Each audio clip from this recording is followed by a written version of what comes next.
Good afternoon, friends, followers, and channel members. You join us on a very special pre-release stream where we once again are flying in the Headwind A330-900 Neo, but this is their upcoming version which features fully integrated Vnav. Now, just a little disclaimer, of course, this is very early stages, but we are going to see, hopefully, working Vnav and how it works in action on our flight today. We're in Toulouse at the Airbus factory, and we're going to be taking this up to the Airbus factory up in Hamburg for our sort of a semi-realistic flight today. They normally take them up there and then they get them all painted up before the delivery flights to their airlines. So we're featuring the beautiful Headwinds Simulations livery, which I actually quite like at the moment. So yeah, welcome everybody. It's not really a sort of real ops flight, this one, more of a showcase flight. However, I am confident enough in this aircraft that we are on VATSIM. So yes, we do have VATSIM turned on. We're connected to the network. All the aircraft that you can see though around us are not VATSIM aircraft. They are part of the wonderful scenery here in Toulouse for the Airbus factory. We might even catch sight of an Airbus Beluga. So looking forward to our flight today. So then let's let's have a look. Dark Fury, is that a hint that I'm taking it ready to be released to the public? It might just well be indeed, yes. So, yeah, there's a little spoiler alert for you earlier hours today. This should be released on Sunday. All being well, I think Sunday is the planned release day for this, arriving in the Headwind installer for you guys to download and enjoy. And just before we get inside, Mark is our first channel member of our stream today. Mark, thank you so much for joining the channel and welcome to our first Officers Club. Thank you so much, Mark, for your support. So there we go. Right, okay, let's jump on board, shall we? I've got a school run to do later, so we need to get up to Hamburg pretty quick. There might be a few directs on our flight today, and the weather's about to start raining, looking at it as well. Wonderful. Okie dokies. So, let's jump in.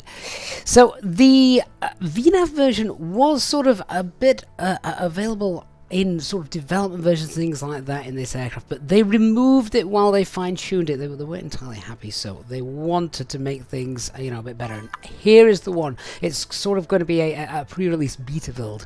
They want to move away from the sort of stable developer experimentals because that perhaps clashes a little bit too much with the fly-by-wire guys. They want more to have their own sort of, well, here's our stable build and here's our beta build. So we'll see how they come up with that, and hopefully a little bit more information from Headwind on their Discord over the next few days.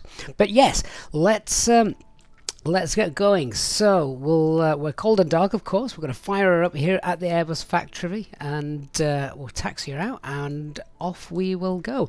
Here's our flight plan then to our Finkenwerder Airbus factory. There we are. There's our flight route.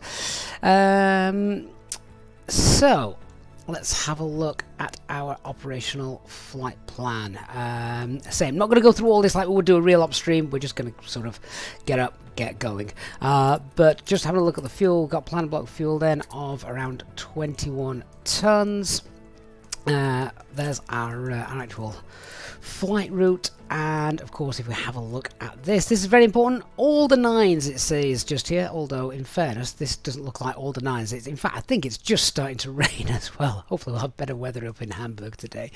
So that's let's have a look. What weather could we can expect in Hamburg? Cav okay, and light variable winds. Beautiful. So nothing going to concern us there with regards to extra fuel. What we're going to throw on then, a little area just here of a little bit of turbulence actually throughout this flight. Maybe we'll let the cabin crew know. There is a cabin crew today. They will be serving you champagne and the things for our executive Airbus employees and airline employees. So there we go, just adds a little bit of something to our flight today. All right, so let's just have a look, because I don't know these figures off by heart, not for the A330. I'm obviously more of an A320 guy. So takeoff weight, that's fine. Landing weight, that's going to be fine as well. Let's throw in a little bit of extra fuel just in case we have any sort of issues. I'm sure we won't, but if we throw on, it's 21. Let's take 26 tons of fuel. I'm not footing the bill. So 26 tons of fuel. We'll get that loaded in, and we'll start firing our aircraft up, so to speak. One thing I will do just before we go any further is we will have a look at the current weather here. So QNH is 1020. Wind speed is 270 at 11, so we might feel that on departure. Temperature 14 and dew point is 9. And if I can just put the raw data so we can see, yeah, that's what I wanted to see. Look, so a few clouds, 26, broken 34, broken 44, and we've also got towering cumulus and light rain. Of course, that is exactly what we've got in the sim, so very well depicted. Okay, let's fire her up. So we've got a GPU available to us. Let's have a quick look. So ground power unit, we'll get that there, and then we'll have a look on the overhead. Yeah, there it is. So voltage is fine. Let's fire up this baby. Simon's Kande asks a very good question. Do we need a sim brief profile for this aircraft? Yes, this is a different sim brief profile to the normal Headwind A330 sim brief profile. So when this gets released, presumably the Headwind team will also release this sim brief profile as well. Max, is there scenery for the Airbus factory in Hamburg? Yes and no. It looks a bit abysmal, to be honest. It's based on Google Maps images. It's not very good. I have put it in, and then I thought, no. So we'll just have to have a look when we get there. Right. Let's see. Let's get everything turned on. Let's see if we can get out of here in the next sort of half an hour or so. I'm just doing a bit of mental math. So if we leave at 1 o'clock, 2:40. Yeah. All right. So half an hour or so to get out. That'll be fine. Now, does this aircraft give us the 3 clicks? I'm not sure. I will wait for a moment to see if it does give us the 3 clicks, and then once we're done that, we're safe to continue with the fire test. And Peter ATCO is in the chat as well. Peter, thank you so much for your standard pre-departure donation. Thank you, mate. Really appreciate that, Peter. I hope you are well. So let's have a look and just give it a minute. I don't think I'm going to get those 3 clicks. That's okay. So what we're going to do is let me just bring the screen out for the fire tests and check this is all working. So there we go. That's the APU. Engine 1. Engine 2. That's fine. So let's get the ideas aligned then. 1, 2, 3, and then just the usual standard overhead flows. So oxygen supply, ground control, CRV. There we are. Turn that to captain. Nav lights are on. We'll get those on. We'll get the emergency lights armed. Turn the packs off for now. Fuel pumps off because we're going to refuel in a moment. Well, we can probably get refueling underway, to be honest.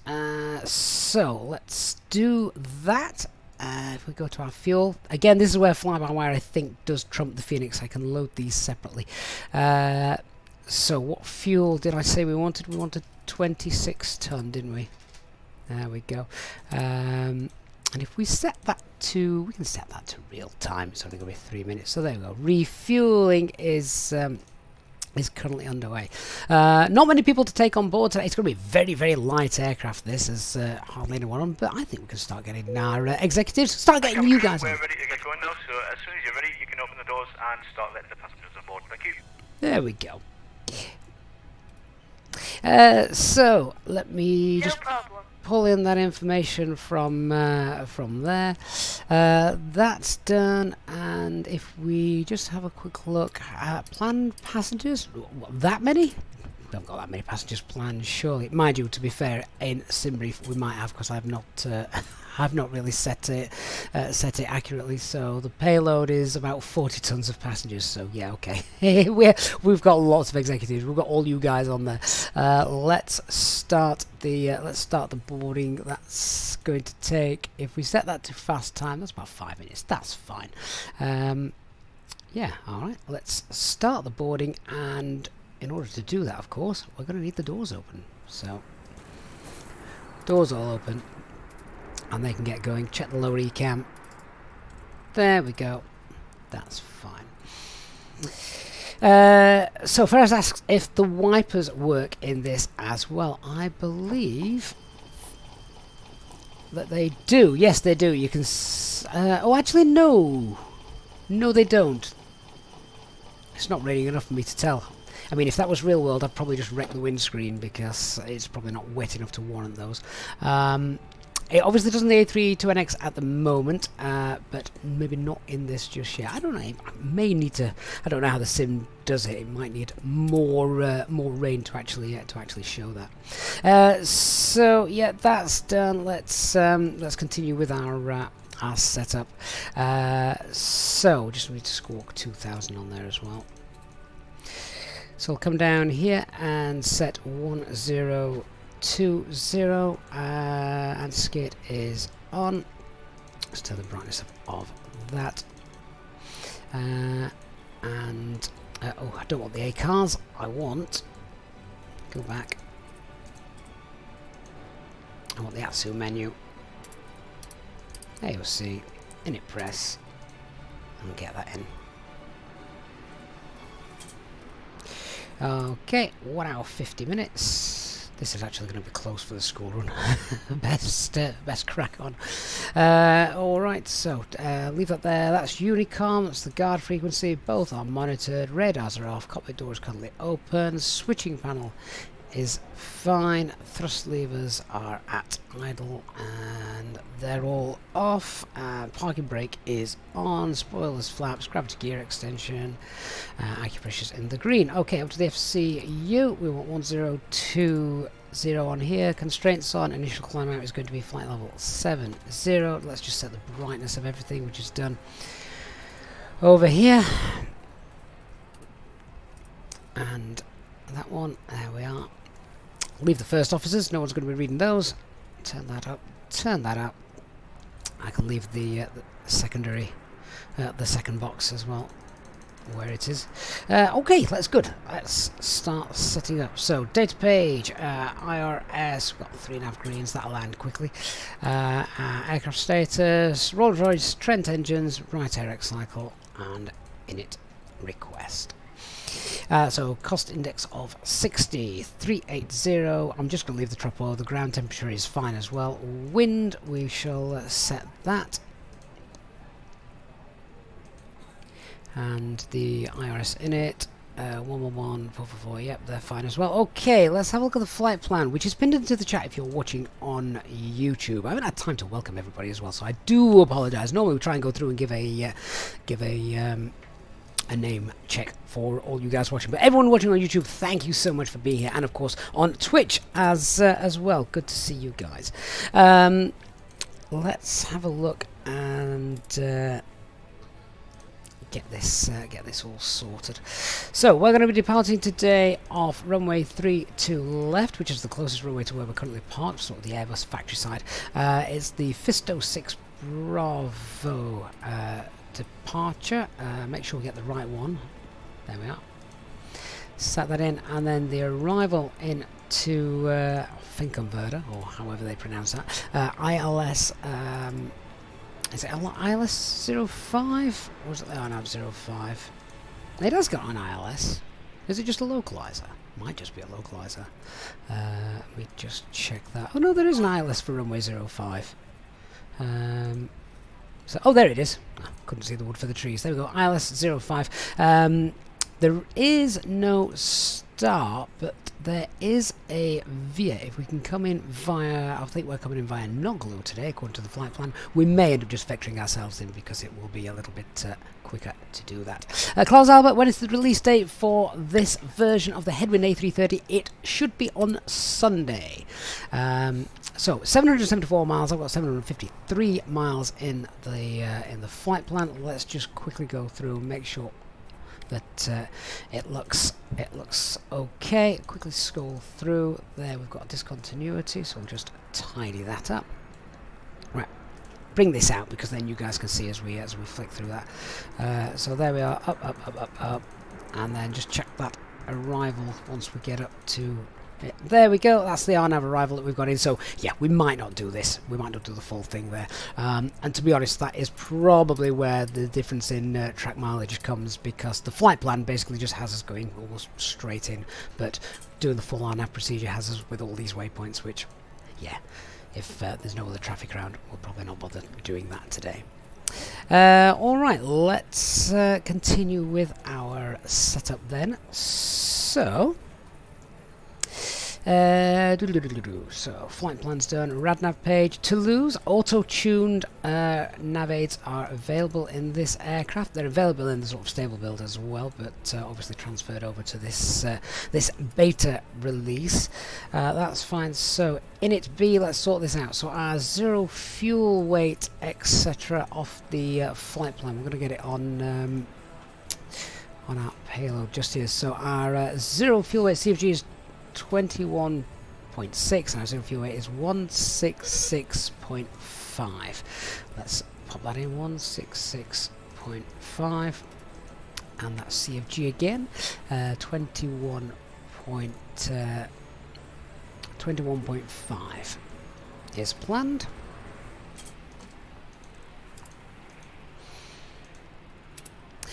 Trip wind is a tailwind of 1 according to the operational flight plan.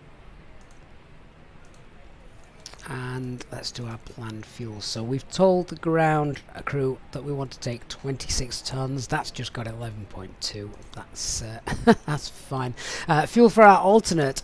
Okay, this is probably the reason why we're actually taking so much fuel. Is because the alternate is actually back here in Toulouse. So you know, if something goes wrong, we're not going to dump this aircraft in a commercial airport somewhere. We're bringing it back to the aircraft factory here. So the alternate fuel is, you know, about 2 hours worth of travel time.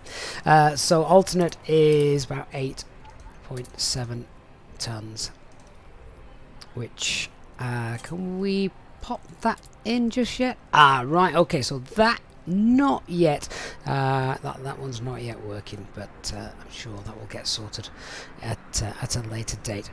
Okay, so block fuel, let's just confirm we're going to be taking 26 tons and pop that there. Well, actually, now I've got that entered, can I put that in? Let me just try again. 8.7.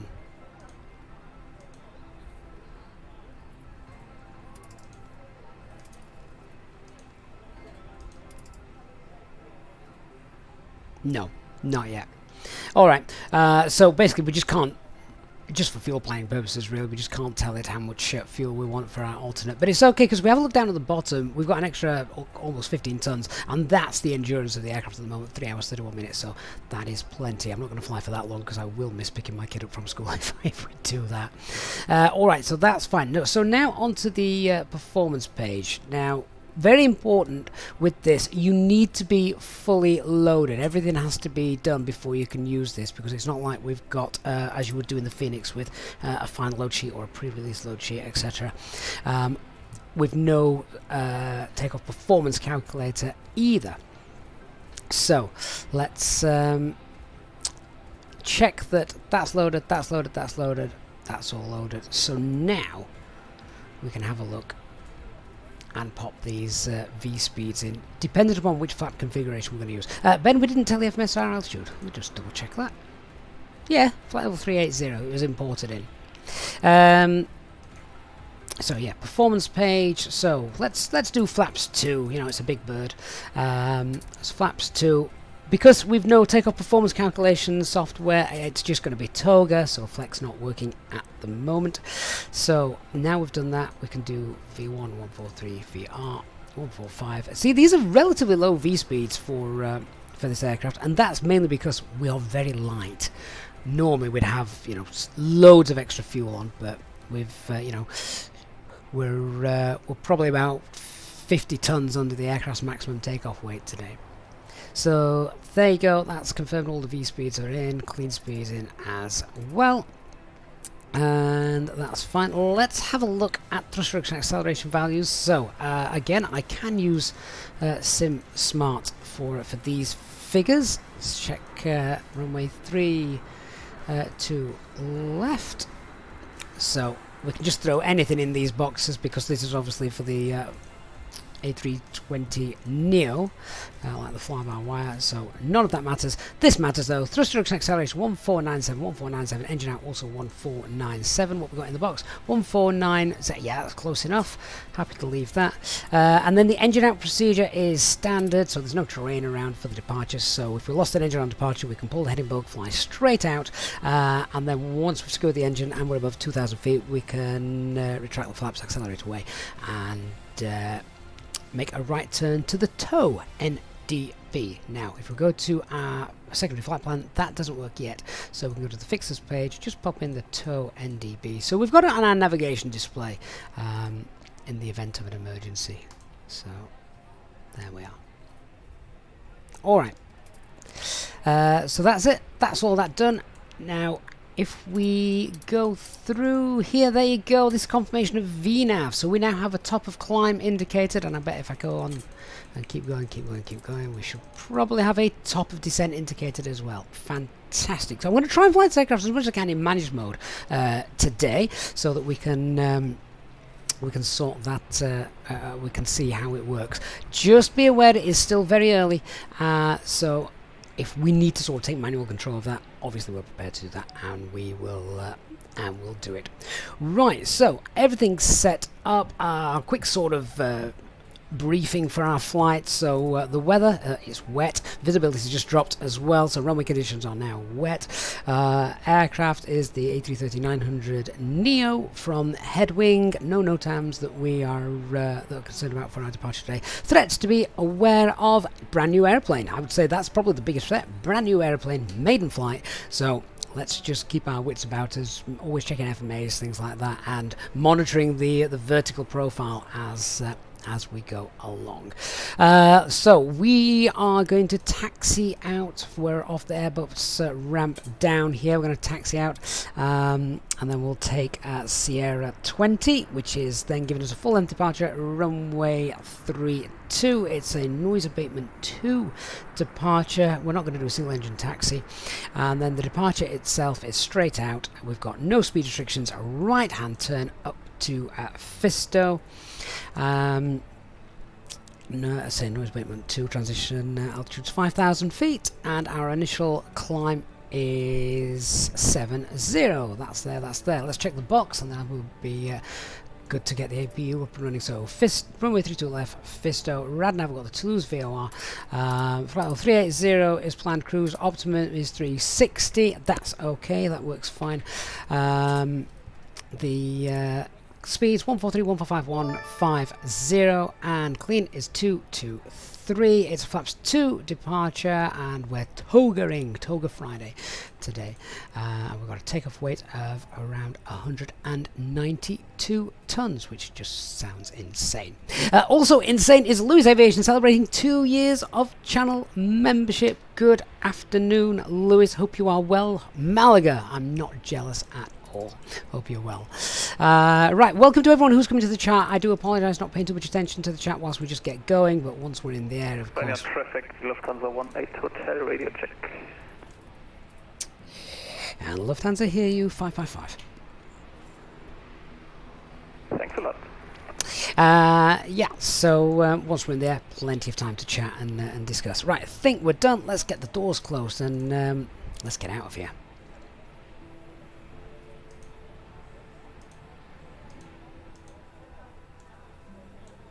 Closing, and let's get the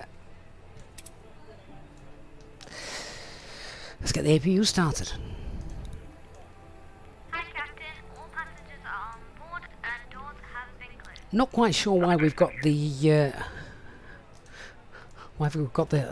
child offering the cabin service today. Clearly I've selected the wrong button for a bit of cabin service, but anyway, alright, APU starting.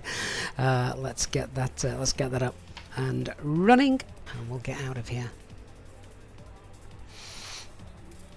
Han Solo, why did I choose flaps 2 for departure? No specific reason, and without a takeoff performance calculator, then there's no real reason to select anything. I mean, if you're on a contaminated runway, flaps 3 is always good, toga and flaps 3.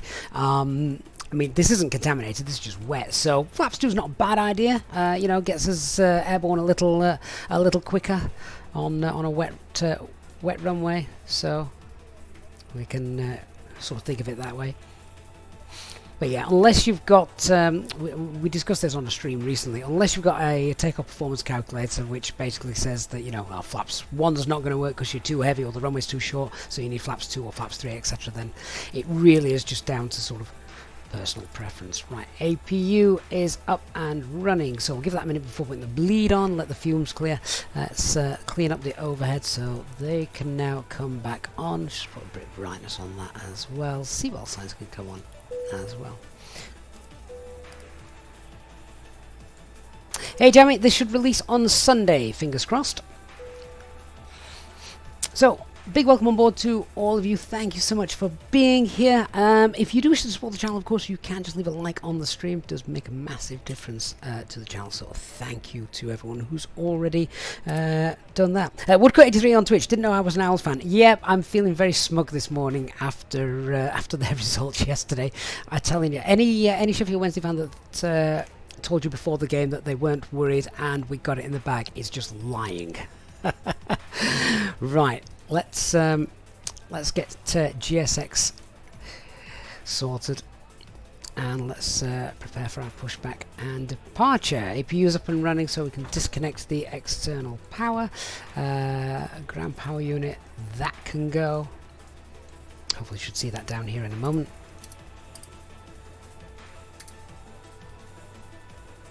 Vnav traffic, Lufthansa 18 Hotel, pushing back on Tango 51, facing south. Right, are we getting GSX to work for us today? Oh, there he is. Hello, Captain. We are ready for pushback. Fantastic. Ladies and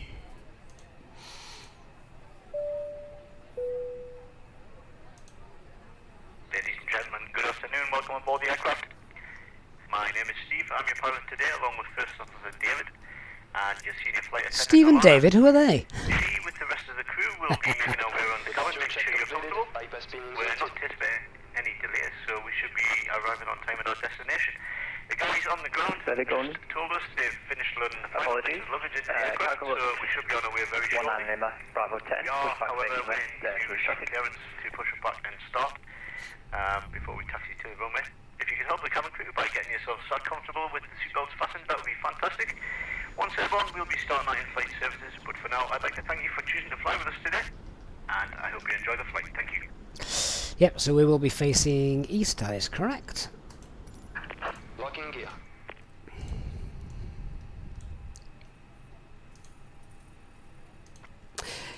Right, so Toulouse traffic headwind 330, pushing back, facing east on to Zulu 1 at the South Airbus side of the field.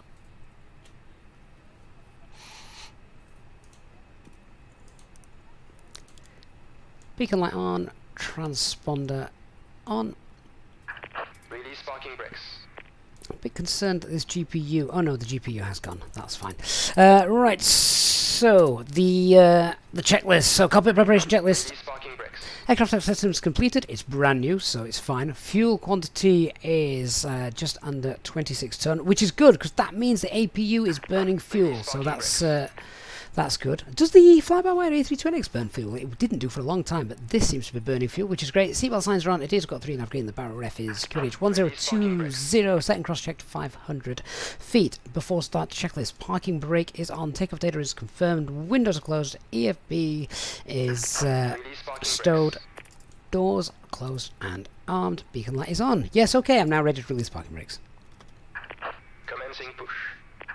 All engines clear. Start at will.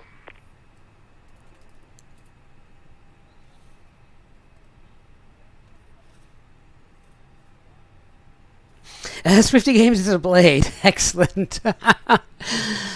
Yeah, I've spoken to a couple of Blade fans, obviously, that I know this morning, and they pretty much said the same. They're like, that unbelievable game. I mean, even if we do go up now, it doesn't affect you, does it? We're still not going to be playing you next season. Right, engine mode selected, 2 ignition, and starting engine 1. Get a bit of passenger comfort going. Jedi, why is the FCU, as it's called in Airbus, why is it showing white figures? Yeah, so this is actually based on a real aircraft, so it's airline specific. You can sometimes get the yellow amber figures, or sometimes you can also get white figures. They have decided to go with white, so I guess why not?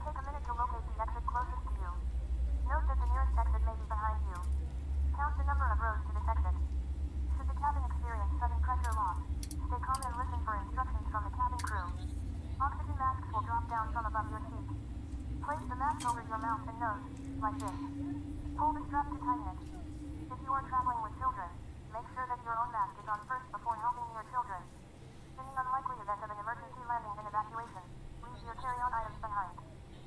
I think the scenery as well is really great. Lots of details been put into it. Hey Zara2411, thank you for checking in. Hope you're well, mate, and hope your wife's okay. Paul, this should be available on Sunday, this edition of the aircraft. Or this variant, should I say. Hey Mark, good to see you.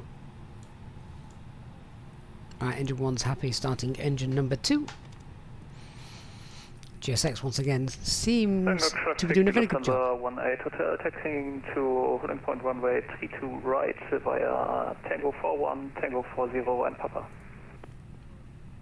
So we've got sort of simultaneous departures going on. We can't do simultaneous departures, I don't think, at this airport. They are far too close together. We've just gone for 3-2 left because obviously it's a quicker get out for us today. Klaus, yeah, using GSX.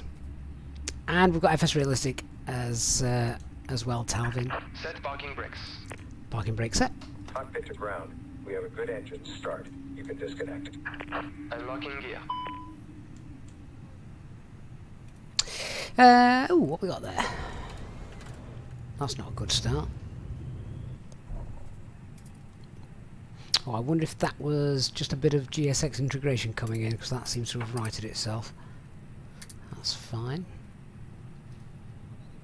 So we're just waiting for engine number 2 to spool up.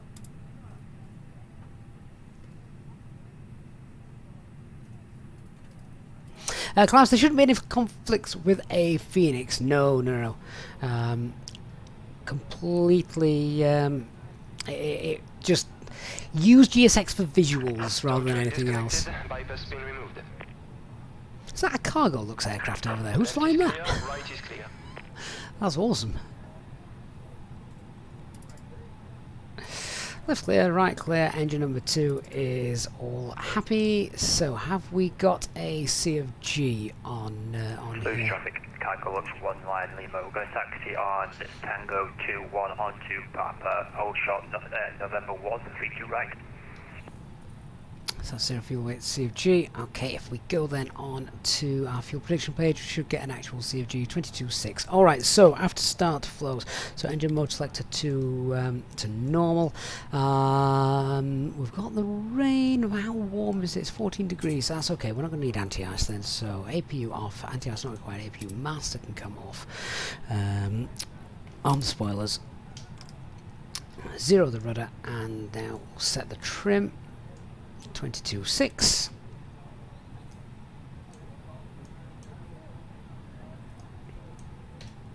And the after start checklist. So anti-ice is off, ecam status is checked. Our pitch trim is 22.6 and rudder is neutral. And a flight control check. Full left, full right, neutral, full up, full down, neutral, and the rudder, full right, full left, neutral. And Toulouse traffic, Headwind 330 taxiing via Sierra 20 to holding point Sierra 2 for full length departure runway 32 left.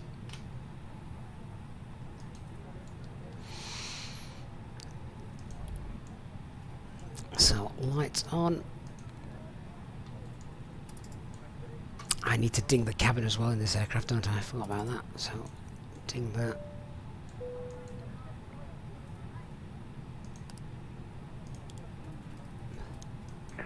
Traffic Lufthansa 18 Hotel lining up runway 32 right and that is great to see. Bravo. That's my my bad piloting. So used to flaps 1, we've gone flaps 2. So it tells me when I press TO config that the flap matches disagrees. So now set flap 2. Let's do the test. There we go. That's better. That visibility really is reducing, isn't it? So quick PEDS checks, so no change to our performance, it's a token takeoff full length, and engine out procedure standard, straight out, then 2,000 feet, turn to our holding point at Tango Oscar Echo. Departure is Fisto 6 Bravo, straight out, then a right hand turn, and our initial climb is going to be 70, which is set. Alright, let's go.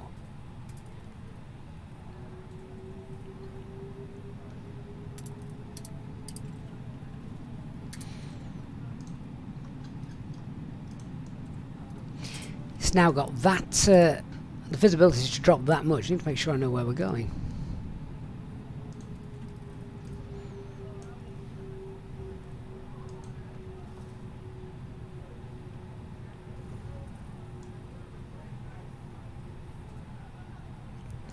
So as I said, very short taxi. So we're just going down here. So the taxi checklist, flight controls have been set. Flap setting is config 2. FMA we've got. Well, that's interesting actually. Pop that into heading mode. I wonder why we've got VS22. That wouldn't normally be set like that. Can we? That is altering it. That's quite strange actually. Can we go open climb? Pop that into managed. Alright, we'll stick with open. Alright, so we've got open climb, alters armed, nav blue as well, 152, 7,000 blue. So that may be our sort of first little bug on this. If we just change that, if it will change. So obviously it should say yeah, we should have climb nav just there, but we'll see what happens when we depart. We'll keep an eye on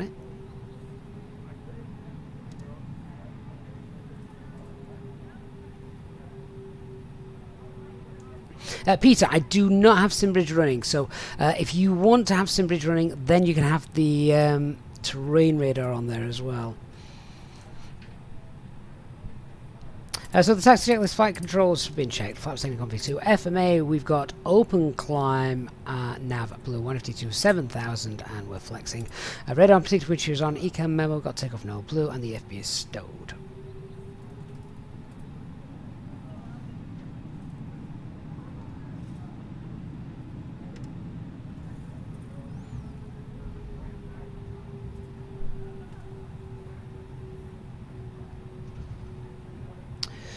Right, this is Sarah 2 for runway 32 left. So we'll just hold that just there. Right, we've got the cargo looks now. I wasn't really listening to comms. And to lose traffic, the cargo looks. Are you ready to depart?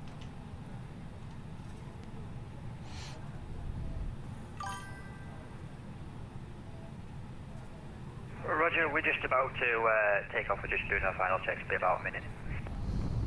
Okay, Roger. So we have to wait for him to depart. We can't depart alongside. That need a bit more longer. Boeings take forever. Got funny. Got lost. Toulouse traffic, cargo looks 19 Lima. Is it Boeing? On 3 to right, departing Fisto 6 Bravo. Hurry up already. We're off. Queen of the skies, my ass. Here he goes. Should be your aircraft any day. I hope you've got your flap rings inserted. I've just realised anyone that isn't familiar with this channel may think that that was rather a naughty phrase. And Toulouse traffic, Headwind 330 is lining up, runway 32 left. That cargo looks took off very quickly.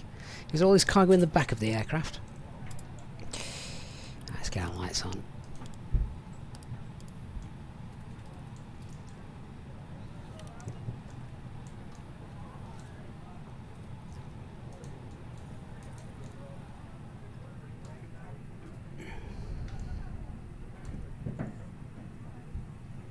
And the lineup checklist. So cabin is secured for takeoff. Takeoff runways 32 left, full length, TCAS TRA, and packs 1 and 2 are off.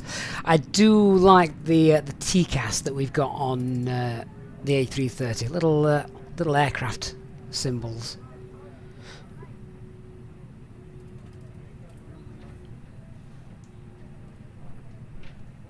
Peter, it's like a copy of your work data. Have you been yelling at 747s to hurry up and get out of here? BJ Golfer on Twitch says, good day, really enjoyed the streams and YouTube videos. I lurk a lot on the streams while working there in the office. Thank you so much. Oh, thank you for lurking. And great that you're able to see us today live, checking out this Headwind A330. Casio top 100% is indeed available. Yes, this is basically what we're testing today on this live preview stream.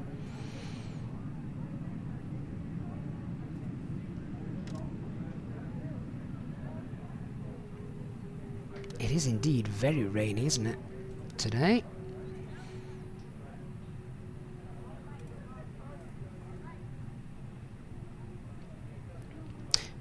So, I'm just going to check how far out that cargo looks is. So we've got a 747 Heavy, a few miles in trail of us, so we'll just wait for another minute or so. What is he? He's now 5. We're on the same departure, we're going to the same airport, presumably, so... by the letter of the law, we should leave 4 minutes. So any aircraft that is going to the same destination and is on the same standard instrument departure is 4 minutes between. If they're going to the same destination but not the same instrument departure, which I guess would be rare, I think it's 2 minutes.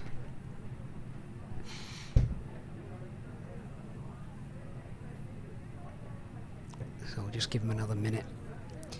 Once he's 10 miles out, we should be fine.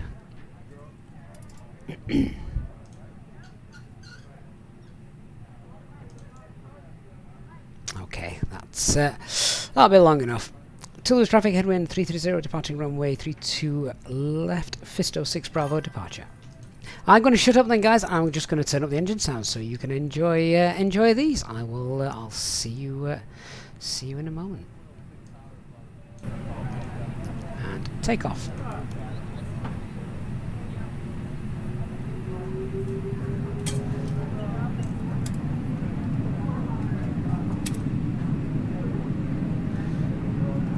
In one set. And set takeoff thrust. So, FMA is not showing toga. Auto thrust is not armed. 100. 100 checked. I'm only going to have to fly with manual thrust. V1. Rotate.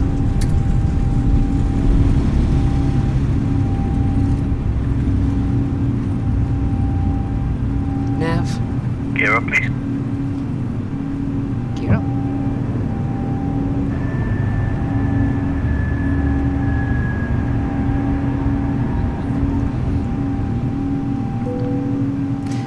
Mantoga. There we go, that's fine.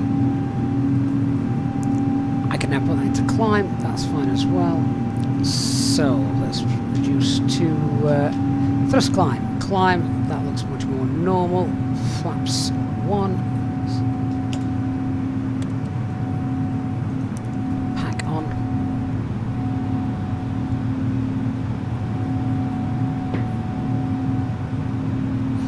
at our rate of climb as well, because we're so light with these massive Rolls Royce engines, 3,200 feet per minute. Yeah, so these FMAs, these flight modes are far more, is exactly what we expect to see now. So we've got thrust climb, nav, currently 7,000 blue.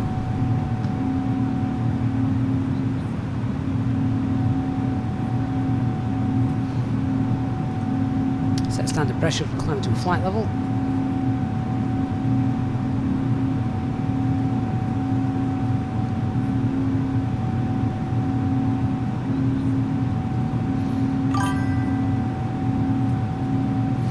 Looking at the flight directors at the moment, how we're doing with following what we've got. Yeah, pack number 2's not yet on. Not concerned about that at the moment. Just wondering where we head straight towards now. Okay, so we can see a little level off arrow on the navigation display. That blue triangle, just blue little arrow there. Just because we're not tracking our actual waypoint correctly at the moment. So we've got speed. I'll start. Let's just go a little bit higher. Oops! Oh, my click spots. Hang on. Let's get higher. Oh, should we engage the autopilot? That's why it's not doing what I want it to do. Hey, HD. There's a little warning that we've gone above our predefined altitude. That's fine. Okay, let's put this in nav mode. Thrust climb. Passing guess speed. Thinking, why are you going where I want you to go? Come on, do your thing. Helps if you actually turn the autopilot on. Past that speed, let's clean up. Accelerate away. Also, I'm trying to change my wireless mouse batteries. That's just died, in case you're wondering why it was just... why the mouse cursor was shaking all over the place. I've gone to the wired backup now.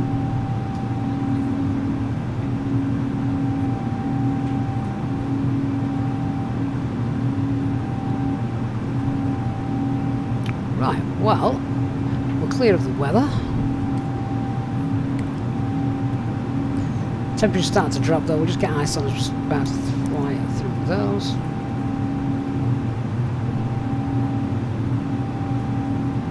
Christian, we could just call it a test. Will the aircraft do fly correctly even if you've got an idiot operating it? The answer's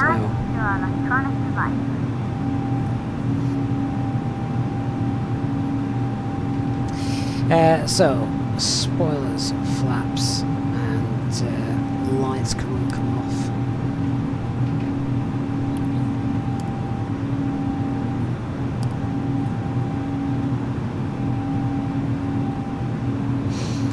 Barry, yeah, I'm very old school. I have to change the batteries in my mouse. And I use rechargeable batteries.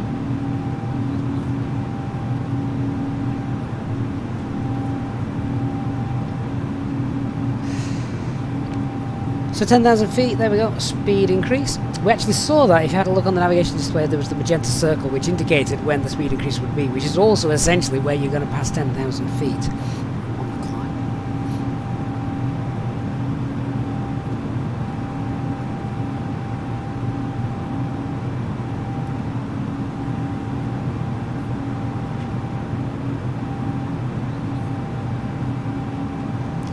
HD, I thought you would be in bed anyway after your rather early start.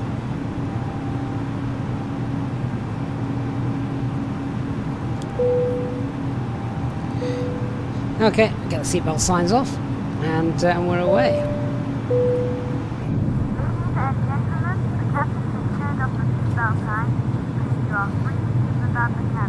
Hopefully the weather in Hamburg will be nicer.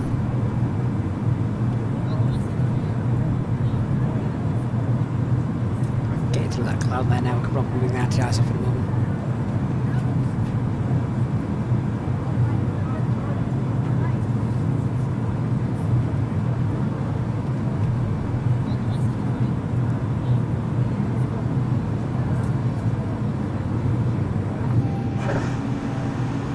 Jordan, redeeming coffee. I think HD needs some of that.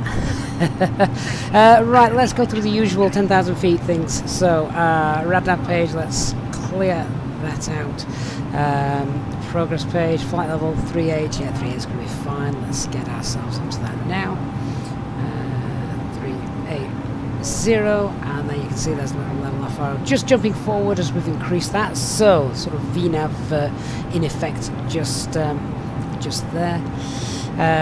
The performance page would normally zero the cost index. That doesn't have any make any difference in this aircraft just yet, I don't think. So if we zero that, yeah, we can see that's not changed. So pull that back. That makes no difference at the moment. Obviously, it doesn't the Phoenix aircraft. I'm aware of that, but not in this the flight systems just yet. And the second flight plan, of course, that's not currently active. The CDCU, however, if air traffic control was online, this does work now in the A330, so always good. Peter, back to making the skies more dangerous. Really hope not, Peter. Thank you so much for your donation and for visiting as well, Peter. Enjoy the rest of your working day, and hope all those airplanes are safely guided in. I'm sure they will be, Peter. We will have to come and see you in Copenhagen again soon. WizBits, mate, thank you so much for the 100 bits on Twitch. I appreciate that. Thank you so much. Right, I sent a little direct to Summit coming up, so let's, or Somty rather, so let's just do that. Direct Somty, and let's do, so that's just put us into open climb actually, which is a bug. Shouldn't do that, that should stay in managed climb. So let's just push that. Might be something to be aware of. There we go. It's now back into managed climb.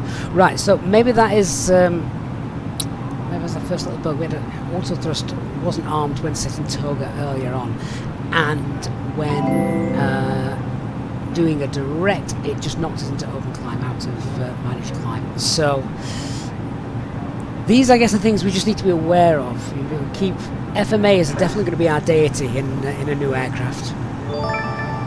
And I'm guilty, of course, of sometimes just becoming a little bit too familiar with them, but be on the ball with these ones. And the Legend Dark Fury donating £5 super chat, mate. Thank you so much. You are indeed a legend. Says, who needs flat rings when you can't engage the autopilot? How long is it before I'm going to let that one down?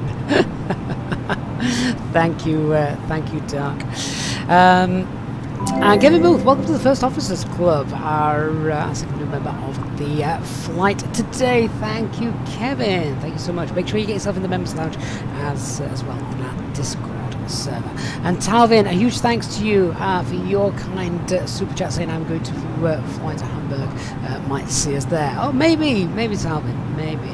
So thank you for those donations. Incredibly kind of you. Thank you so much.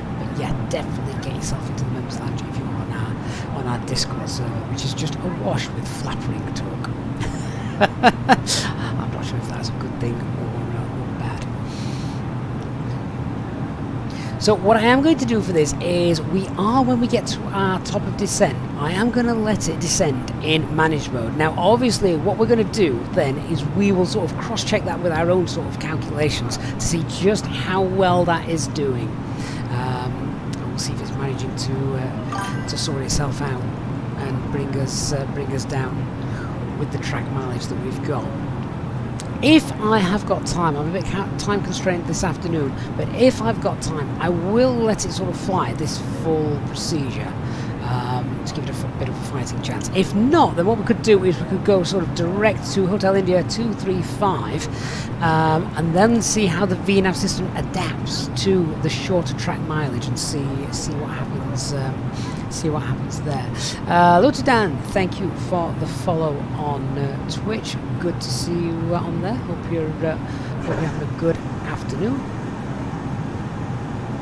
And just whilst we've been doing this, oh my lord, right, Fruit Bat, Kevin Booth, and Barry Bartson, absolute legends, mate. Thank you, all three of you.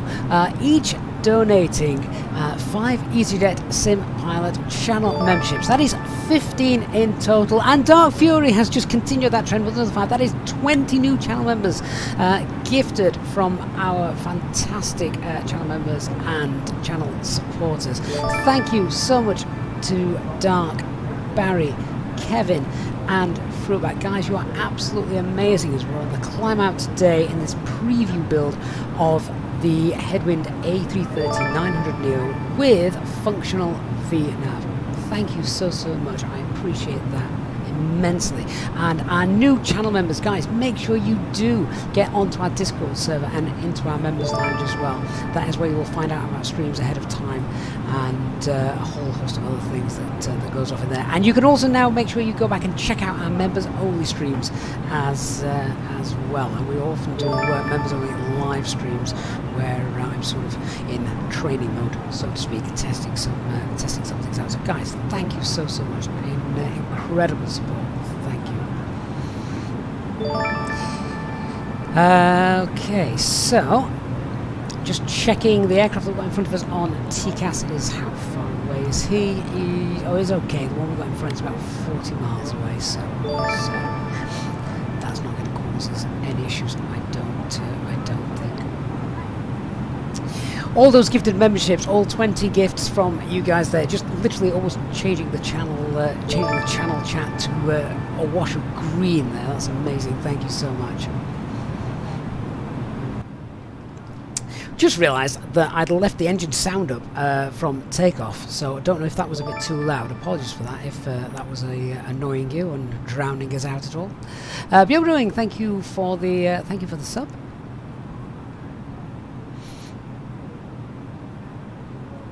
So even at 27,000 feet, we're still climbing 1,500 feet per minute. That is how light we are today.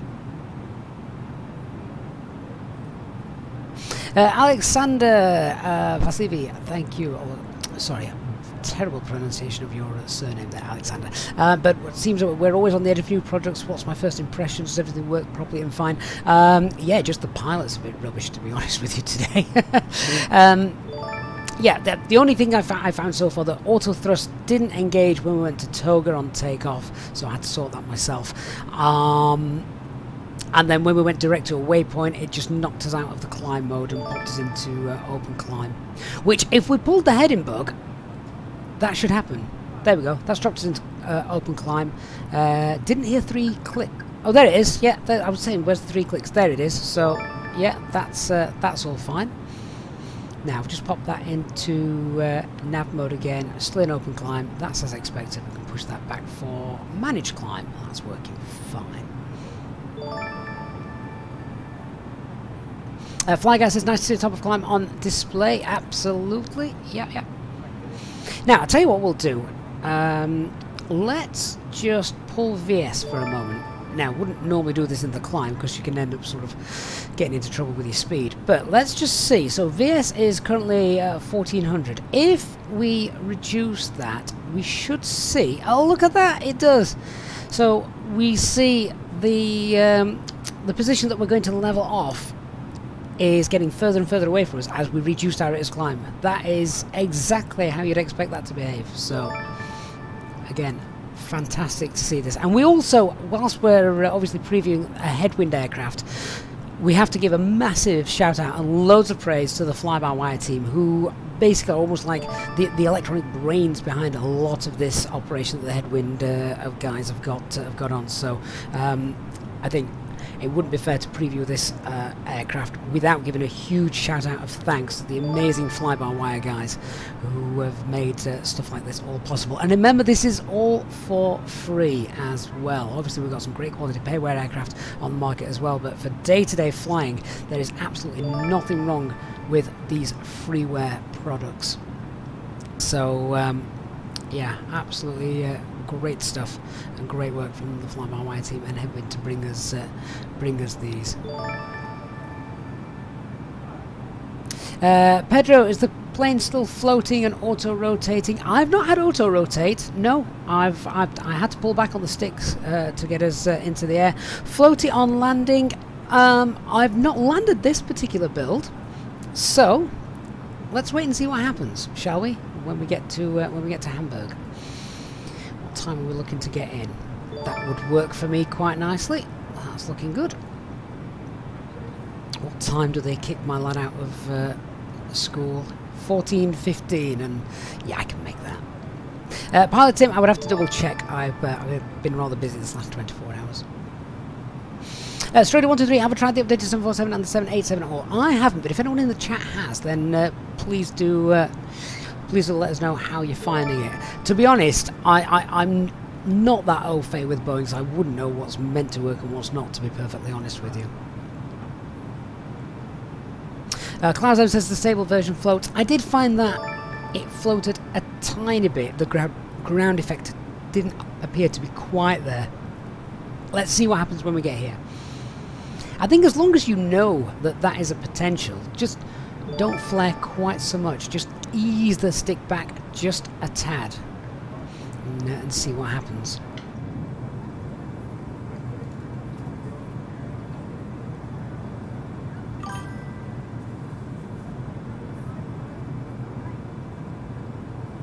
Hey Anthony S, good to see you mate. It says, what's the difference between this and the normal Headwind apart from the size and engine type? So the normal Headwind now has the Rolls-Royce engines.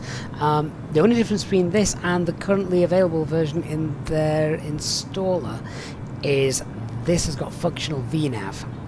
So working Vnav in this aircraft, which we've seen, which we've demonstrated, we'll see what it's like on the managed descent in a little while.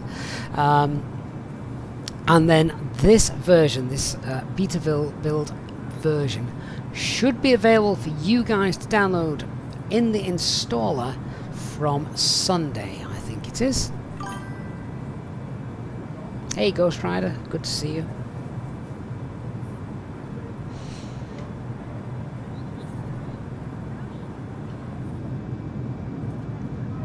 Beautiful Rolls-Royce engines. Ernest 4, which version of the 33X has got Vnav? So it will be the beta version, which I think should be out on Sunday, according to the developers.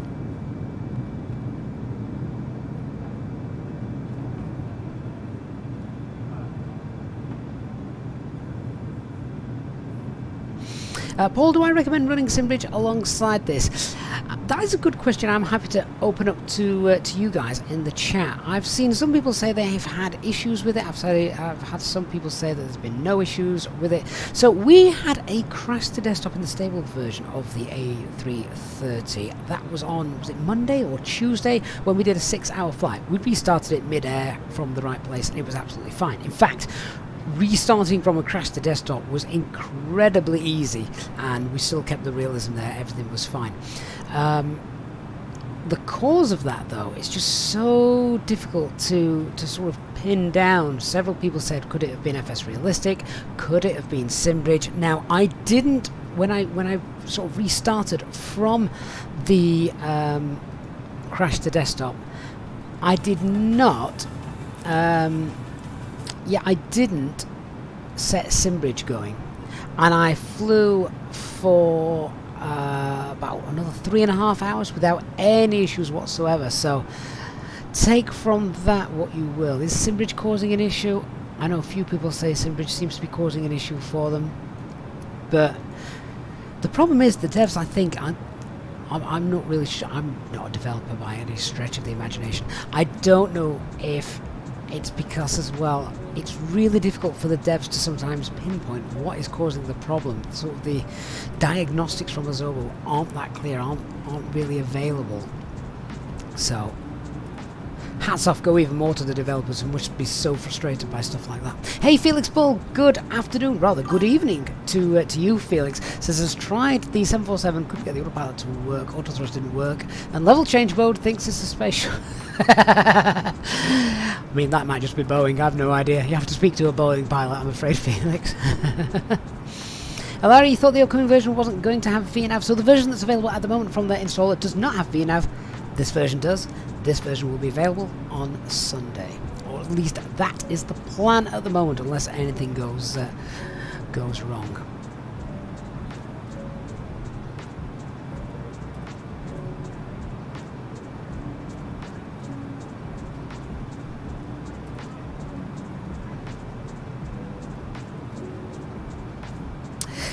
I'm just scrolling the chat. Jordan, I completely missed that, and how I missed it, my biggest apologies. Jordan has gifted 5 EasyJet Sim Pilot channel memberships as well. That takes the total of gifted memberships up to an incredible 25 today. So Jordan, please accept my sincere apologies. Totally missed that whilst I was obviously looking at something else. Huge thanks to you, Jordan, for that incredibly kind donation and continuing our support of the channel. Shout outs again go to Jordan for that, Dark Fury, Barry, Kevin Booth and Fruitbat as well for those amazing donations. My apologies, Jordan, for missing that. Absolute legends, all 5 of you. Thank you so much. So we are looking at just reaching our top of climb point here, and as you can see, the Vnav seems to be saying that we're on track for that in about the next 10 miles or so. So this is what we're kind of looking at, just to see how accurate this point is, and seems to be doing very well.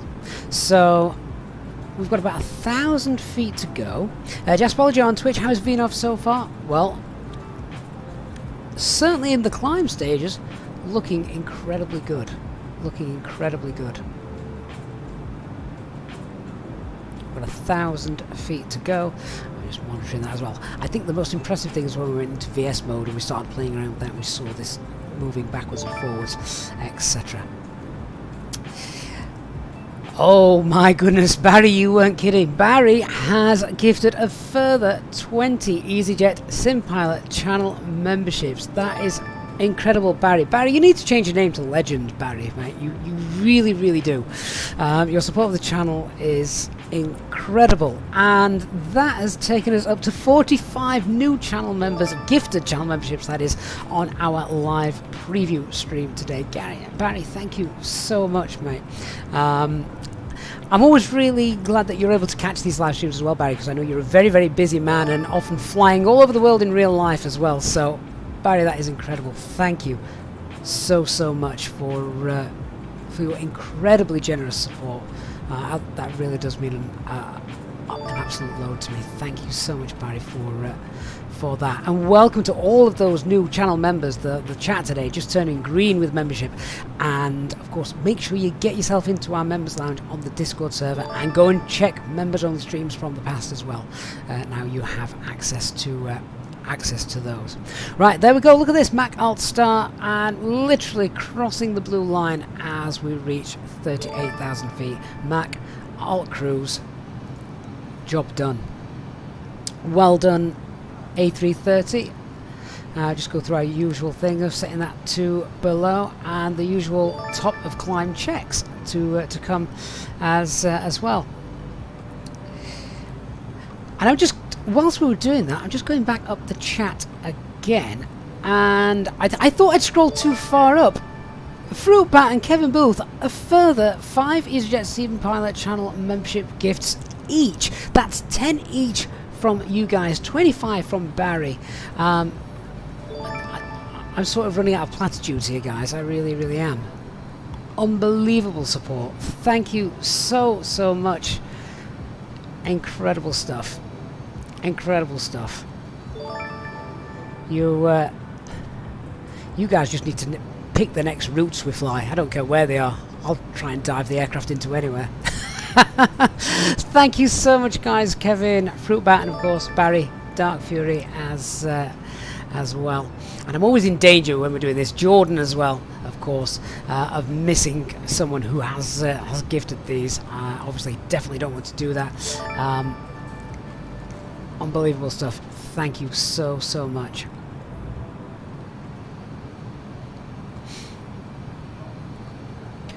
Okay, so when is our top of descent? Let's have a look.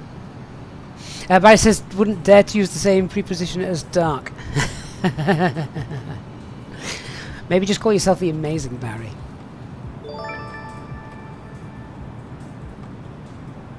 Right, let's have a look. And see. Top of climb should be in here.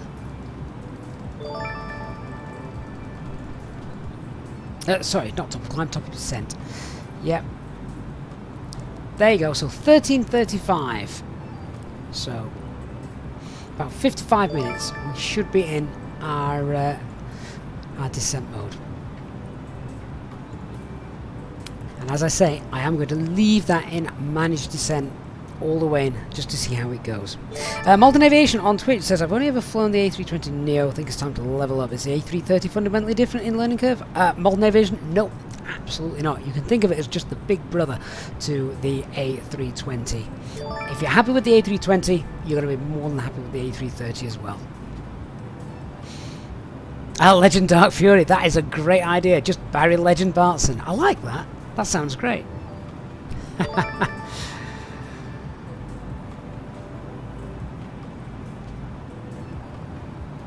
So let's do the usual stuff then. We're at our top of climb. So yeah, let's go through the SD page.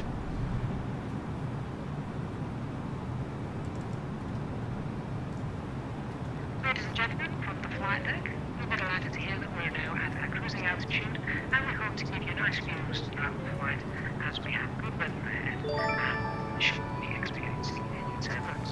Of course, this means that you will not spill any of your drinks that you may have from the cabin crew as they begin to start making their way around the aircraft. Could you please ensure that the eyes are kept clear so the cabin crew can offer you their 21 tons on board, we've used 5, that's 26, that's what we departed with, so that's a good fuel check. channel members are able to access free drinks throughout the duration of the flight. Hey Anselini, hope you're well. You to sit back and relax and enjoy the remainder of the flight.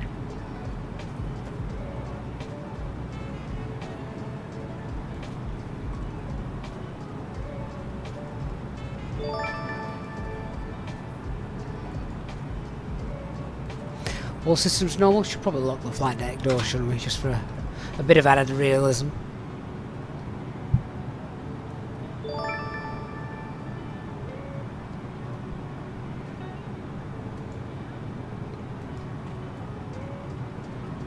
It's a bit of a strange routing that we've got today. Presumably some sort of airspace, an airway thing. I mean, how naughty would it be? Go Kachi direct to Arki, and then what we could do is pull a nick and probably get in front of the other two aircraft.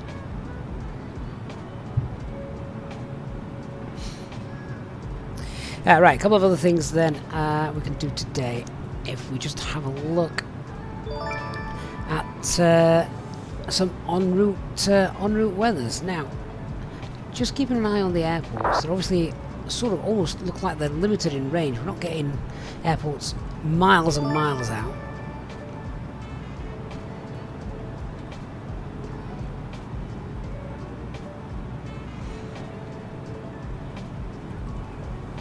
So we'll get some on route weathers as well. And Whizbits on Twitch, continuing with the channel membership gifts, gifting 5 tier 1 subs as well. That's a total of 7, mate. You've gifted in total. Thank you so much for your support. So tier 1 subs gifted to Evo, Dave, Wayne, Looks Fine, Liam, and Crazy954. Guys, also make sure you get your Discord all linked up as well. Then you too can make sure you get yourself into the members lounge as well. Kevin couldn't leave the Twitches out. Thank you so much, mate. That is incredible stuff. Thank you. Wonderful support from our channel members today. Hopefully you're enjoying this this preview stream. The fun bit will come when we start to head down, won't it? So that's going to be interesting to watch, interesting to see.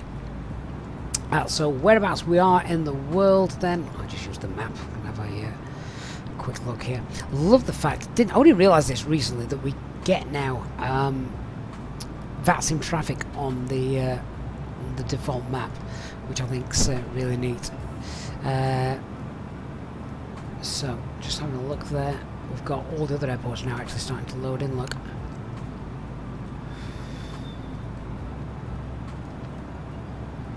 So if we need to dart in anywhere, I go... oops, didn't mean to press that. Oh, go away. I didn't even know that map was interactive. Has it always been like that?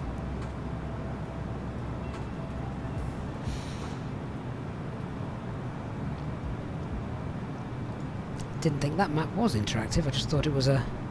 Well, I just thought it was a map and nothing else, clearly. If you're flying VFR, that could actually be really, really useful. So places to get into then. Let's have a quick look at some en route weathers. Down to Atsu, AOC. And we'll go to our weather request page. Let's see where we're going to go. So places we can dart into. We've got Leon, which is Lima Fox, Lima Lima. And for this, you just want to pick sort of like big airports. So we've also got Paris.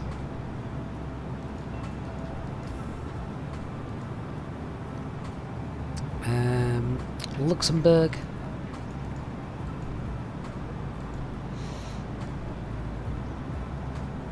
And also have a look at, well, we can go anywhere we want. We'll also have a look at Frankfurt as well. Echo Delta Delta Fox. Send those off.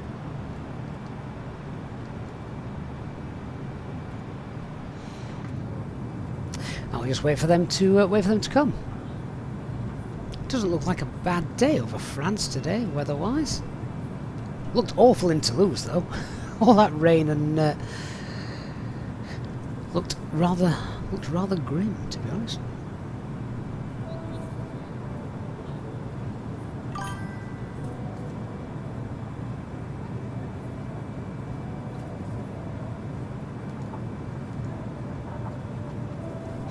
HD Echo ADDK. Where's that? Is that Cologne? I honestly don't know where that is.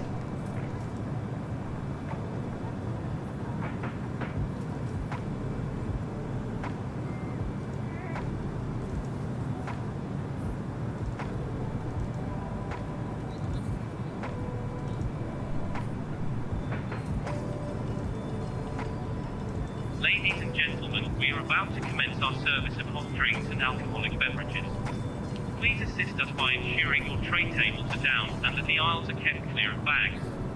Our drinks menu can be found in the pocket in front of you. We serve a variety of local and international coffee, tea, beers, wines, and spirits.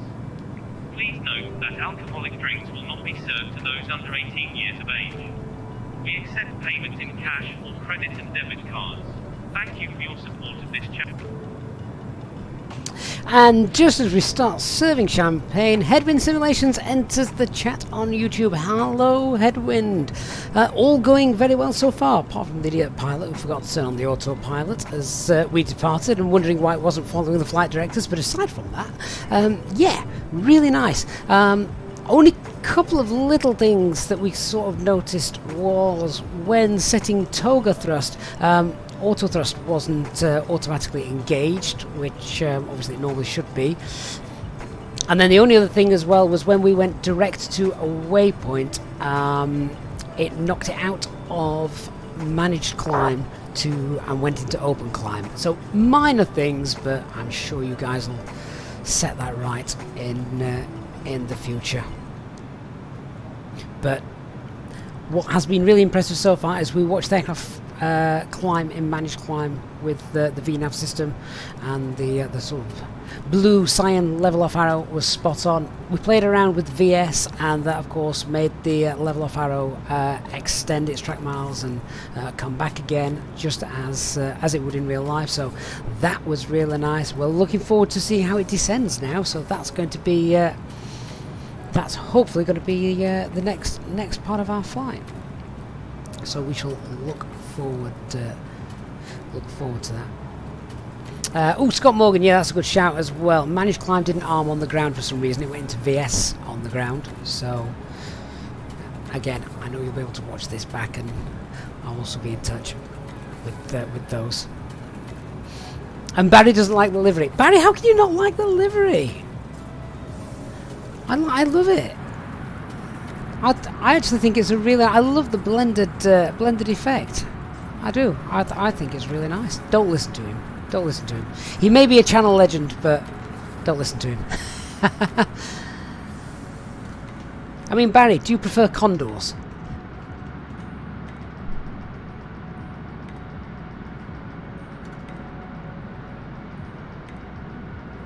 Barry, it's too Dutch for you. It could have a big KLM down the side. Yeah, Fly Guy, it's a nice blend of colours, and I like that. I also love the little the windsock at the end. Nolex 2411. I'm not gonna read that out, but that made me chuckle.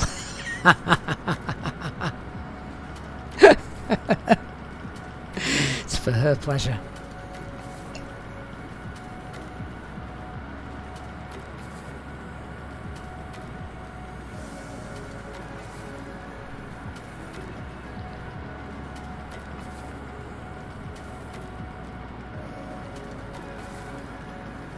I do think the Condor sort of media department played an absolute blinder with that. By the way, I think they've got it absolutely spot on. They knew exactly what they were doing.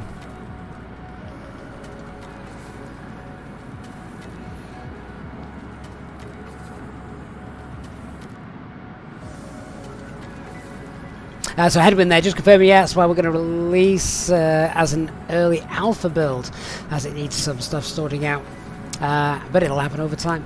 None of it was flight breaking though, Headwind. You know, we're in the air, we're happy, we're flying, and all systems are working as normal. It was almost like, I don't know, I suppose you could almost say it was like a real bus, that sometimes just strange things happen. The real sort of test is whether the guy in the flight deck knows how to deal with it. Barry, the orange KLM Dreamliner livery. Yes, I do see where you're going actually with that.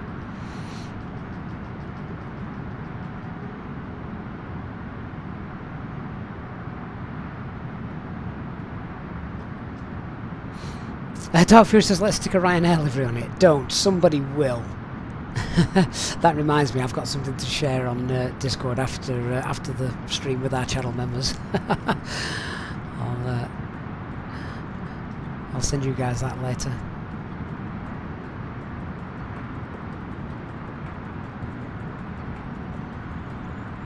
I think the only guys, the only thing now to be added to this aircraft, I mean, we've just rolled this out of the factory, so it's not entirely unrealistic that it looks brand spanking new. But livery designers could just do with maybe adding some dirt to those engines and, you know, a bit of a scuffed livery. But yeah, I think it looks wonderful.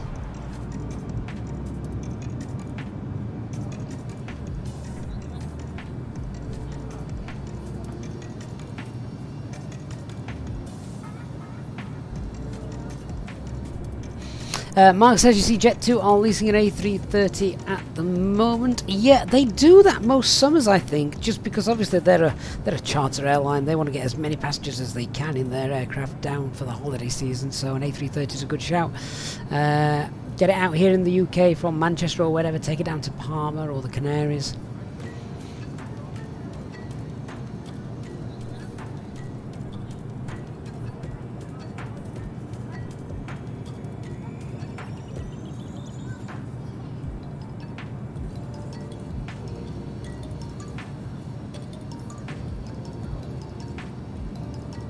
Miguel, this version, all being well, I think Headwind, if they're still in the chat, can confirm this, but I think this this sort of pre-release build is going to be made available to the public on Sunday, I think.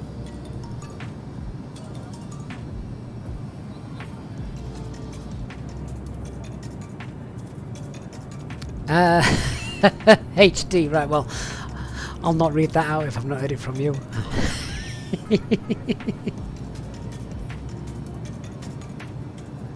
Hey Swiss Pilot, today only Toulouse to Hamburg. Yes, sadly that's all I've got time for today. I desperately wanted to squeeze in this pre-release stream for you guys and for Headwind. Show you how amazing this aircraft is. So Headwind there, can just confirm the SD pages are still need to be redone, as the Vnav stuff is not connected to them yet, but it will be coming, just takes some time. Just like everything, Headwind, and obviously this isn't your main, this isn't your main occupation, as it isn't with all the fly-by-wire guys. No one's doing this for any sort of financial recompense. It's purely a labour of love, so it takes as long as it takes. And I think I speak on behalf of everybody watching this now and perhaps on VOD later. A huge shout out of thanks goes to you for all the work you do, you and your team, and of course, as I said a little bit earlier, for the fly-by-wire team and all the work they've done as well with the electronics and systems under the hood. Charlie Chalk, hello from Australia, hope you are well.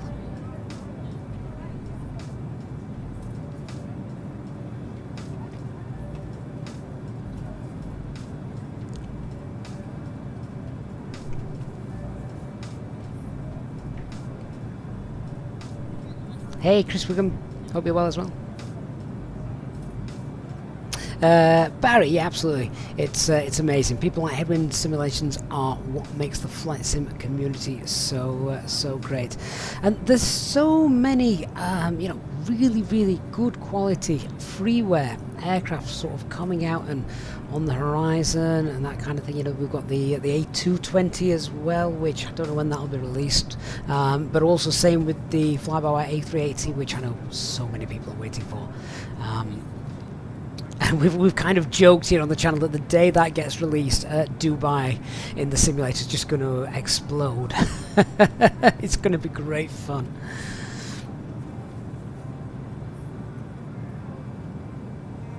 Jordan says, yeah, 3 Jet 2 A330s at Manchester on Monday, 2 air to Anchor and another operated by World to Fly Portugal, all Jet 2 branded as well.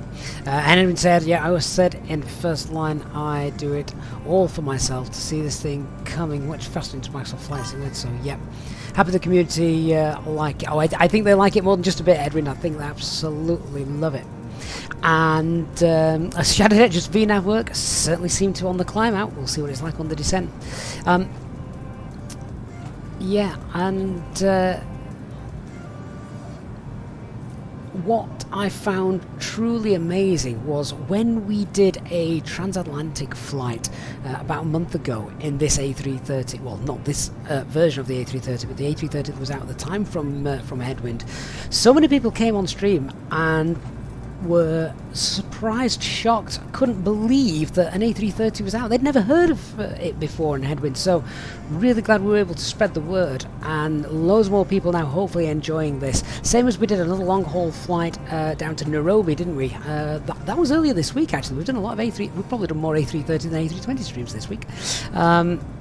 So again, lots of people saying they didn't. Where can they get this aircraft from? Is it payware? Like, no. This is freeware. It's been around for a lot longer than people think. I remember when this first came out, and obviously now it's far better than it was.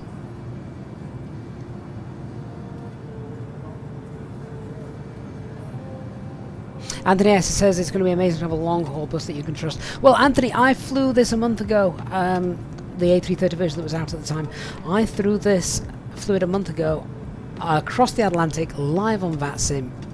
It worked perfectly. Absolutely no issues. I flew it down to Nairobi for 6 hours, again live on VATSIM. Perfect. No issues. GD, Headwind is freeware. Yeah, exactly, see? Yep, GD, this is freeware. It's great that people are, sort of only just finding out about this now, this beautiful aircraft, in what I think is a lovely livery.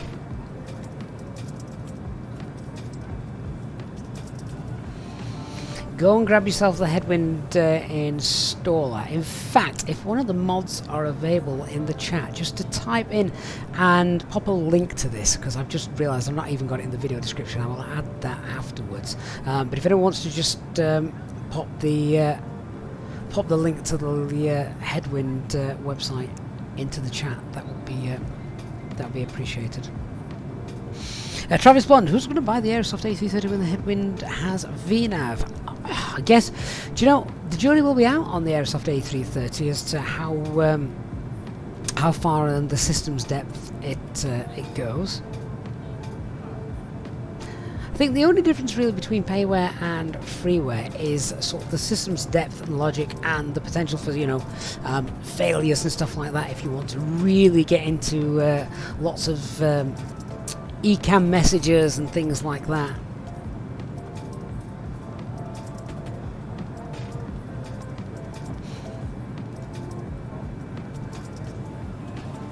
Headwind says, so the real difference system will be coming as soon as our new cockpit will be ready to simulate them correctly. Headwind, that sounds awesome. So you are working presumably then on a new, more realistic A330 flight deck, because, I mean, that's not to say that, you know, that's not to say that this isn't very, very close. We know it's based on the A320 anyway, but are you planning on adding the extra sort of McDo box down here and redoing the overhead where the differences are? There's subtle differences. There's absolutely nothing wrong with what we've got right now.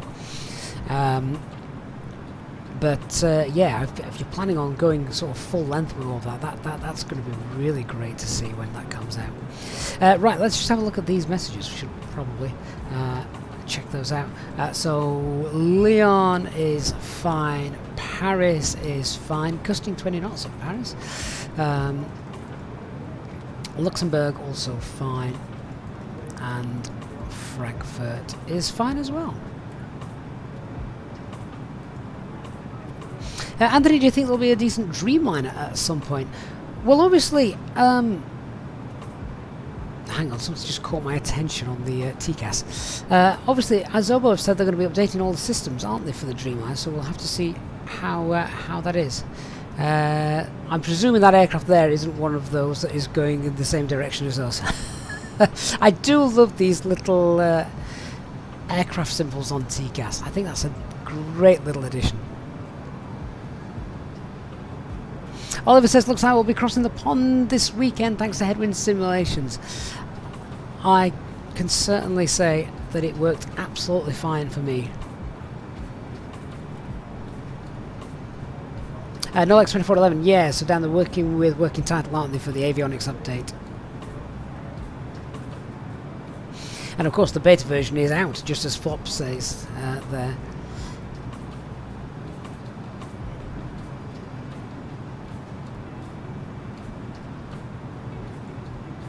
So about an hour to go, and we should be on the ground.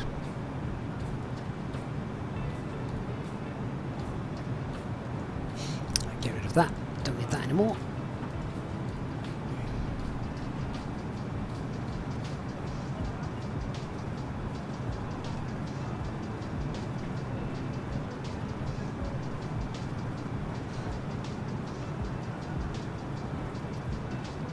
And of course, if you have not seen this, then you'll be very familiar with the flight pad layout, as it is pretty much identical to the fly-by-wire.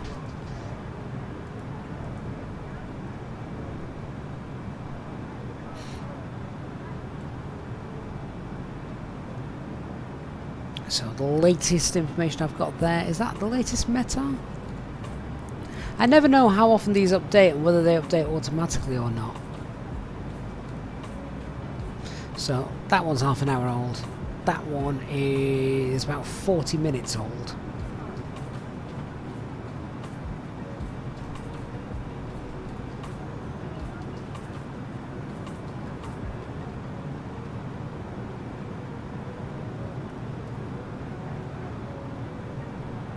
Headwind, that is a great comment. Headwind Simulation says, my personal biggest fear of the upcoming A330 CEO is that it will be targeted more likely at the Xbox users and will not be as systems deep, but my hopes are strong, we'll still buy it. Oh, yeah, of course, I will as well.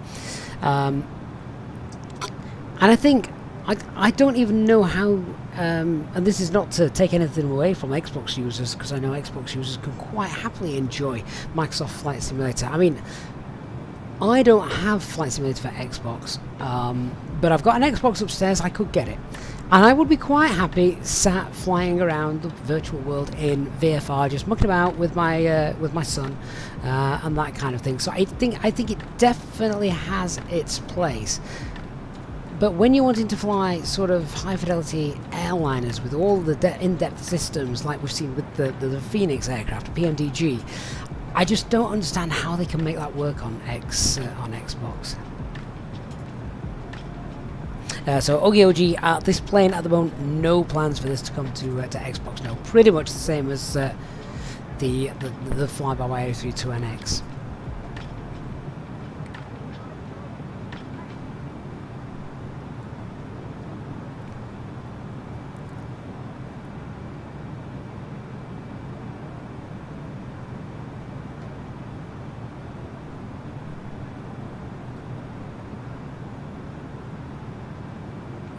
Dark Fruit says they should do what Inibills did and just have an extra package download for PC. I mean, that's another way they may potentially do it. Well, we're just going to have to wait and see there, aren't we?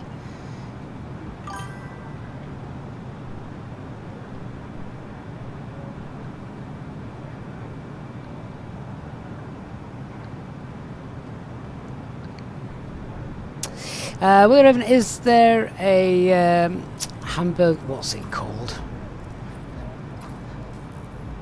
Finkenwerder. I can never remember what the factory name's called.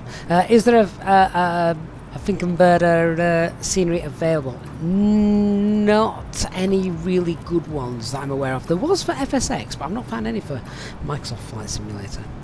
Augie says Xbox is getting the PMDG 737 and 700-800 next week. Are they? I guess it's just another revenue source, isn't it, for them? It would be interesting. I mean, I don't expect Asobo would ever release these stats. It'd be interesting to see how many PC users they've got and how many Xbox users they've got, just to compare the two.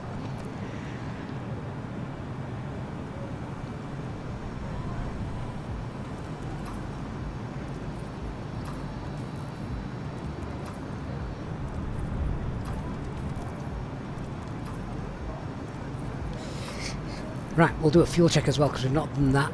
So we are at Nancy, or we will be.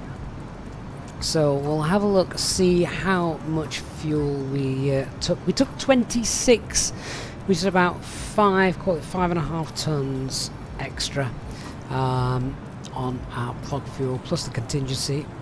Let's find Nancy.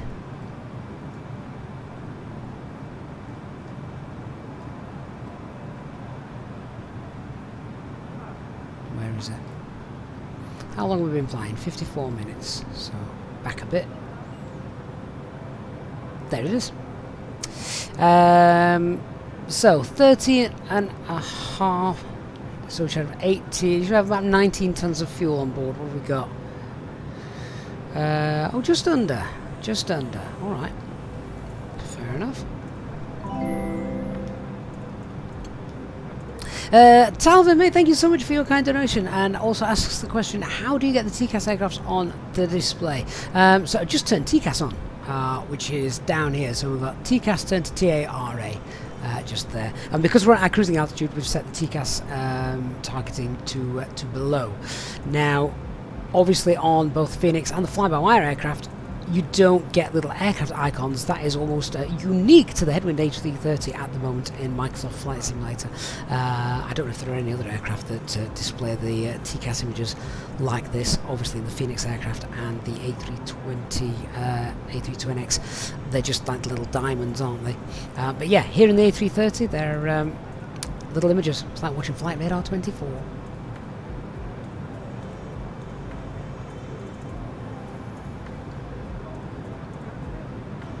Headwind Simulations, off you go, mate. I know you have a very important job. So thank you for dropping in, and once again a big shout out. Everyone just give a big shout out please, and a little wave to Headwind Simulations as he goes off to do his real job. Thank you so much, Headwind, for popping in. I'm sure everyone is looking forward to getting their hands on this aircraft with Vnav. So many people will be crossing the channel in this aircraft, crossing the Atlantic even in this aircraft in a few days time. I'm pretty certain of that. Right, fuel check's good. We're all working nicely here.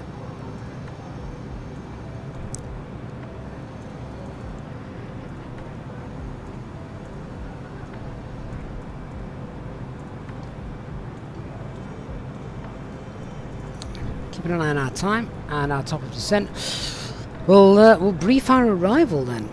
So let's go through the box and make sure that what we've got is what we expect. So if we do the full arrival, it comes in via Noglo. Then we've got 230, 1, 2, 3, 4, 5. 1, 2, 3. Hang on. Try again. It's 30, 31, 32, 33, 34, 35, then 255. This is all after Noglo.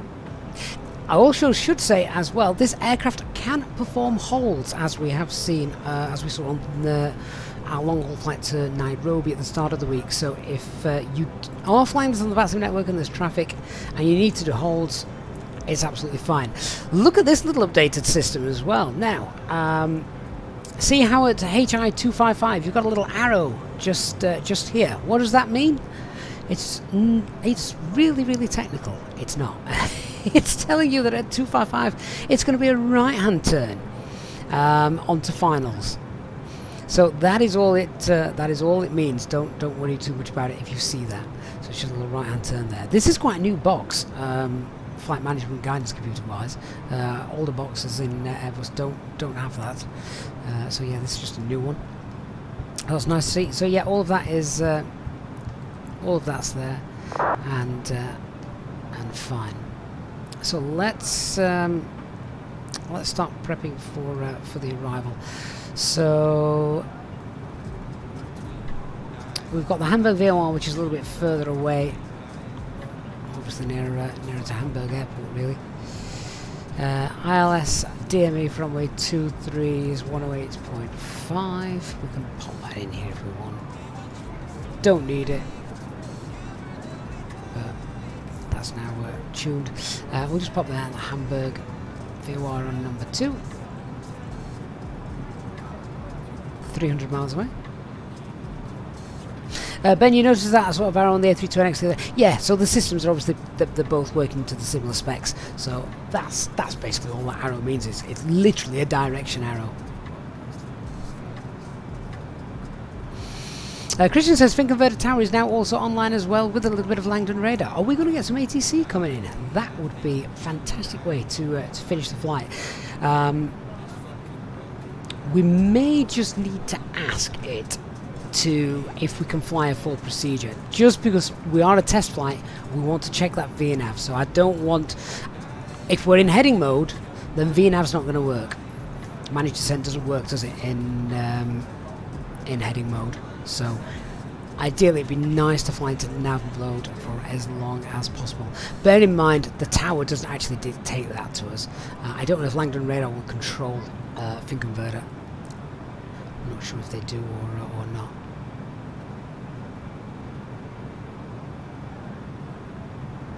Hey Gregs, does it have the top of the descent arrow? Yes it does. Christian Bremen radars are the approaches and online, so we don't need to. That's fine. Yeah. So we've just got the tower to announce when we're on final. That'd be nice. That'd be very nice. So I just continue setting up the box. Radar page is done. Progress page. Echo Delta Hotel India. We're going for runway 05. Oops, not runway 02. Runway 05. Get in there.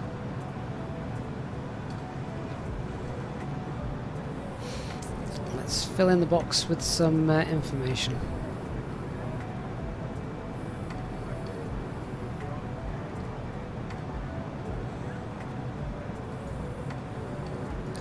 Right, have I got an updated METAR? Is that the latest METAR that's available? I wonder if this is only updated every hour.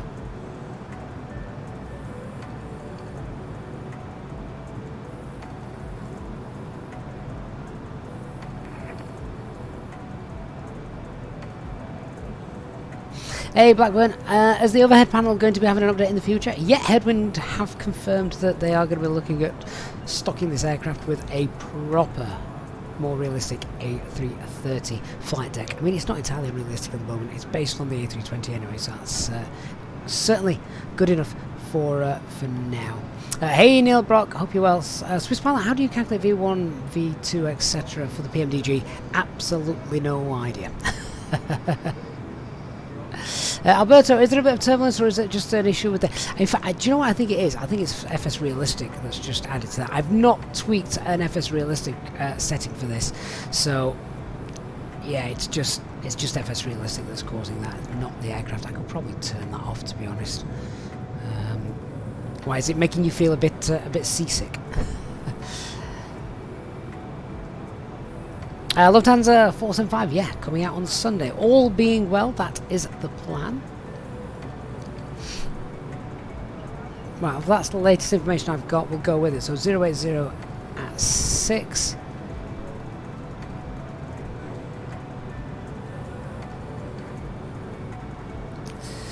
Cav OK. 18 degrees, 1027.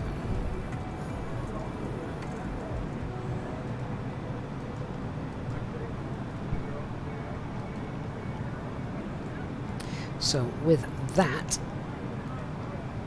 I'll be Cat 1 minimums, 2, 3, 4. You'd think the Airbus factory would have a Cat 3B ILS, wouldn't it? They can just make sure the auto land system works.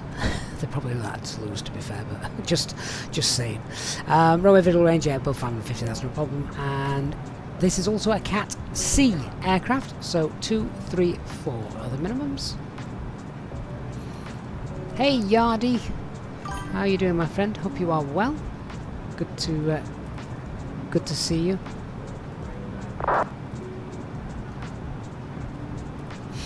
Hey Lufthansa 475, thank you for the follow.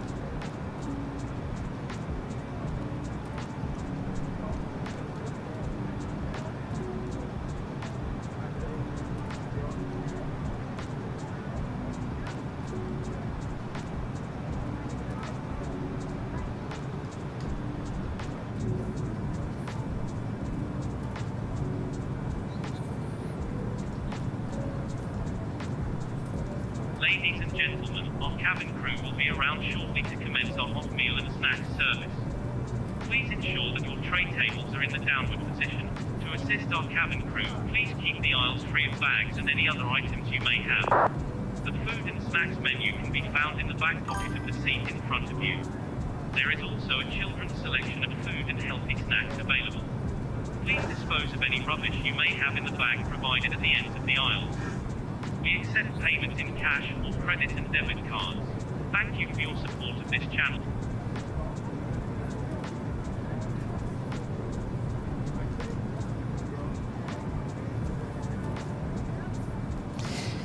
So let's look at doing a briefing then. So whether at fin converter is favouring runway 05, that's going to be fine. So it's going to be wind 0806, so little very, very slight winds from the right as we're coming. Variable over 030120, so yeah, right hand side winds as we're coming in. Cav OK, 18 degrees, Q8 is 1027, so we'll set that. Just check. FMAs are still behaving themselves, yeah. So 1027, so weather's looking good. Aircraft is still working beautifully well. No times for the arrival. Threats to be aware of for our arrival. Basically the biggest one is just the aircraft. Making sure that we're monitoring that Vnav all the way down to ensure that it works as we expect it to. And if it doesn't, we need to be ready to pull VS or Open 7, whatever, and sort ourselves out.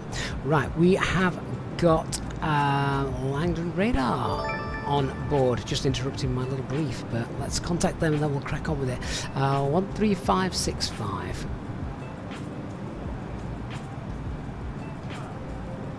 And just before I do contact London Radar, what a massive shout out needs to go to Chalky Chalk for gifting 10 EasyJet SimPilot channel memberships to our viewers here today. Chalky, thank you so much for your incredibly kind support of the channel there, Chalky. I really do appreciate that as we get close to landing our A330 on this preview stream. Chalky, thank you so much. That is amazing.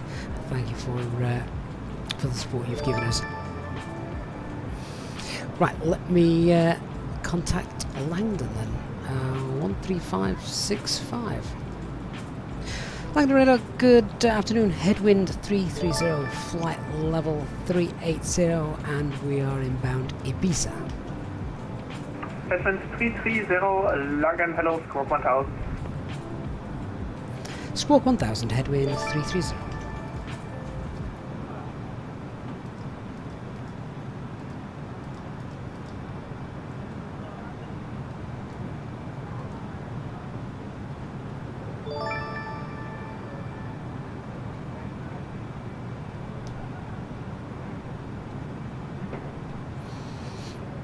Yeah, so just carry on with the arrival brief then. So, threats to be aware of, there's no real terrain around this airport or anything like that. Some great views coming in actually, on the river of course. This is where they can also bring parts in for Airbus presumably.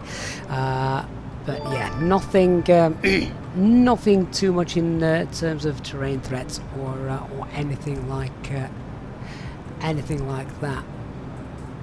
Yeah, so just getting into runway ATC again. Yeah, so basically Vnav is going to be sort of the biggest threat. We just want to keep monitoring that, doing our own sort of calculations and working out when we want to go down, stuff like that. So we're expecting the RNAV arrival for the... Headwind 330, radar contact. Roger, Headwind 330.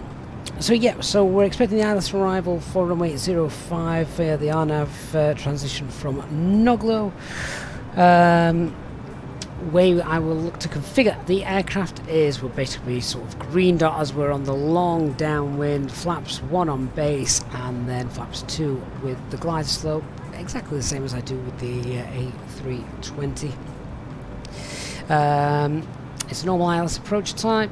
Don't know the airport too well, so let's just check what we got. Normal 3-degree approach, that is fine. How wide is this runway? It's 45 meters wide, so that's fine. We shall use auto brake low because I know this aircraft has got a bit of a tendency just to sort of float a little bit. So yeah, we just want to use auto brake low for that. Just make sure we get down and stopped. As for where we're going when we're vacating, I have absolutely no idea. But Thorben, who is in Finkenwerder Tower, is on Twitch with us. So we'll go wherever you tell us to. We're looking probably to vacate. To be honest, I've got to get out of here really quickly. So if possible, it would be nice to vacate, roll right to the end and vacate on Echo, and we'll just pull in front of the buildings there. If that works for the tower controllers, that would be fantastic. So we'll plan that. If not, we'll be spinning round and taxiing somewhere else. I'm not sure how realistic this airport scenery-wise is when we get there either. So we'll have to we will have to wait and see.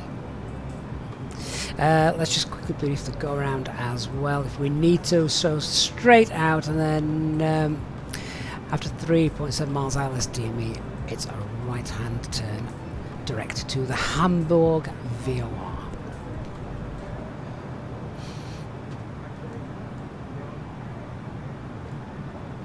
I think that is most things covered, actually. Good stuff. Langen Gude, Eurowings 1 November Charlie, passing 1,500 feet, climbing 5,000 Mevel 9, also du. Eurowings 1 November Charlie, Langen, hello, radar contact, climb flight level 330. So I'm just trying to work out level 330, Eurowings 1 November Charlie. Where would our top of descent be? Looks 1-9 on Lima, when ready, descend to reach flight level 250, to reach level 250 at Osnabrück. So we've got no hard constraints on descend this flight level approach. 250, speed level miles, cargo 100. So he's just said to the aircraft in front going to the same place. He wants 250 level by OSN. So let's just do a bit of arithmetic.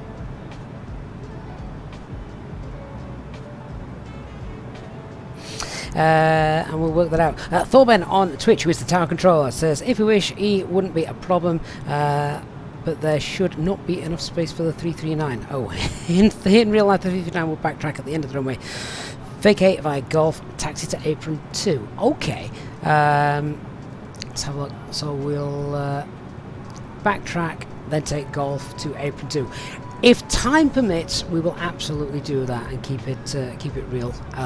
If it looks like we're getting a bit behind because I've got a school run to do, then we may just have to jump onto Echo and maybe disconnect off the server.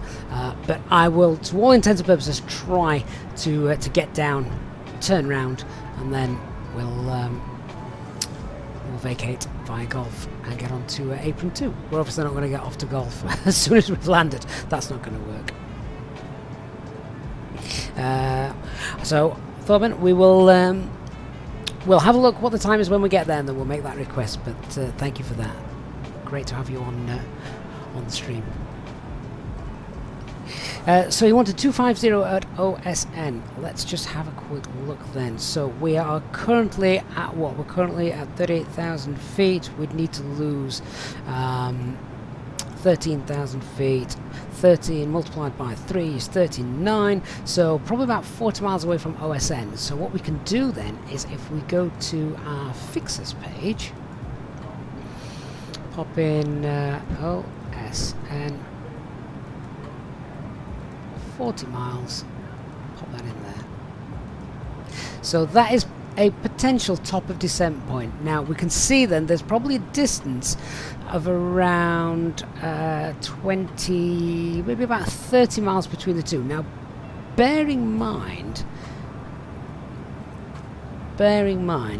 that doesn't mean Vnav's not working, because Vnav is one of the things lots of people say we need Vnav, we need managed to say we need, but in real life it's not often used, because air traffic control come on, and just like they've done now to the aircraft in front, they said, well actually no, we want you to be lower than what your aircraft wants you to be, so you're going to go on a nice sort of steady descent. So what would actually happen then in this case, if they get us down a little bit sooner, then we would expect the aircraft to, if we popped it into managed descent and we were below the profile anyway, we would expect it to descend at just 1,000 feet per minute until it catches up with the profile. So it's going to be interesting to see if that works. And then once it catches up with the profile, we will have a look and see what happens. Long radar, good day. Easy 255, flight level 50. Easy 255, Langen Hello, radar contact, climb flight level 60. Climb flight level 60, Lufthansa. Easy 255. Looks like it's definitely going to be cav okay conditions. Easy 255, turn right heading 240, vectors ILS 0.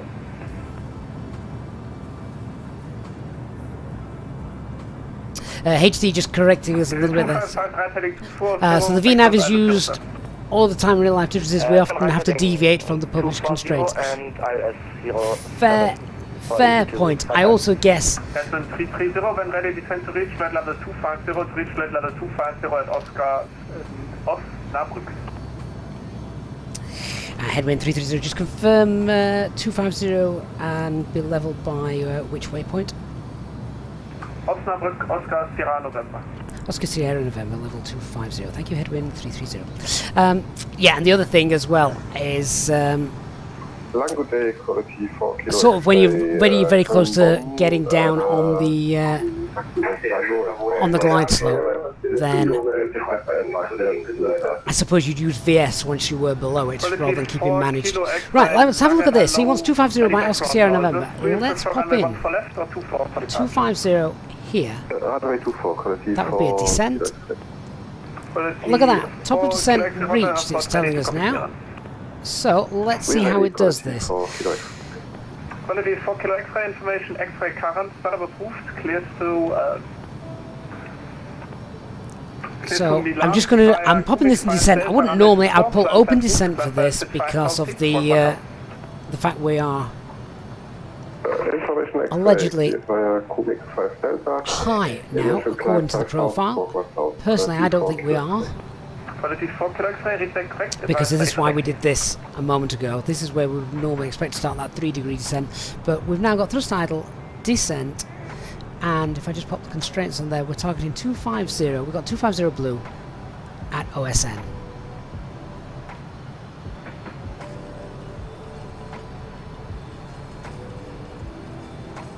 Looks 19 Lima, Raven is offline, monitor Unicom, have a nice landing. Oh, Unicom, thanks for your today, cargo 19 Lima.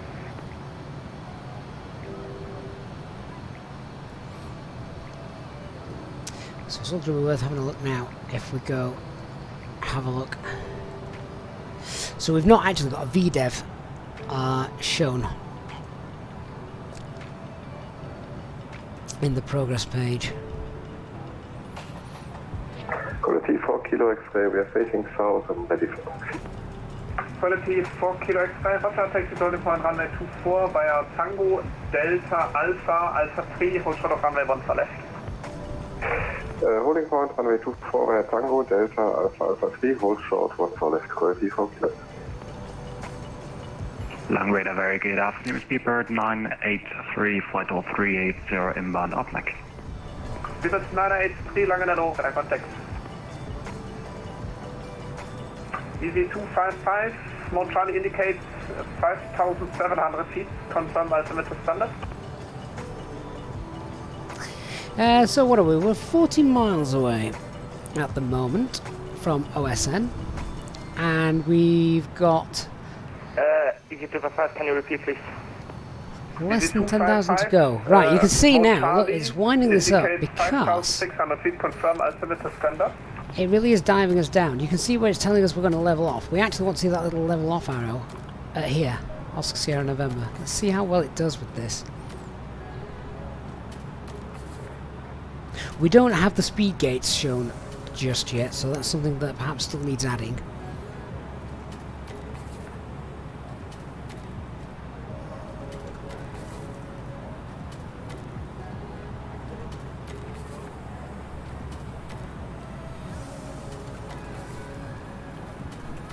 Seems to be getting a bit closer, doesn't it? I can't see it leveling off at this point because I think we're below this profile when you calculate it out. So yeah, we're coming up on 30 miles. We could descend at a nice 3-degree rate, which, what's our ground speed? 4 so about 2,300 feet per minute, 2,400 feet per minute would probably get us down nicely. We're 2,200 at the minute, so actually, given the way it's working out, it's probably not looking too bad. Fly Guy, thank you for being here. I'll speak to you soon.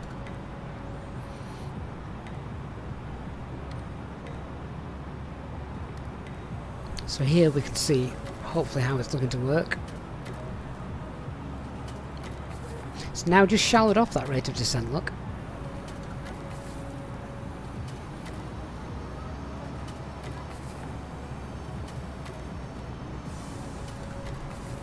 And it's bringing it in closer. This will be very impressive if it does it, you know. I want to, for the purposes of this test flight, try and leave as much automation in as possible, unless things start to look like they're not working. Then I'll intervene.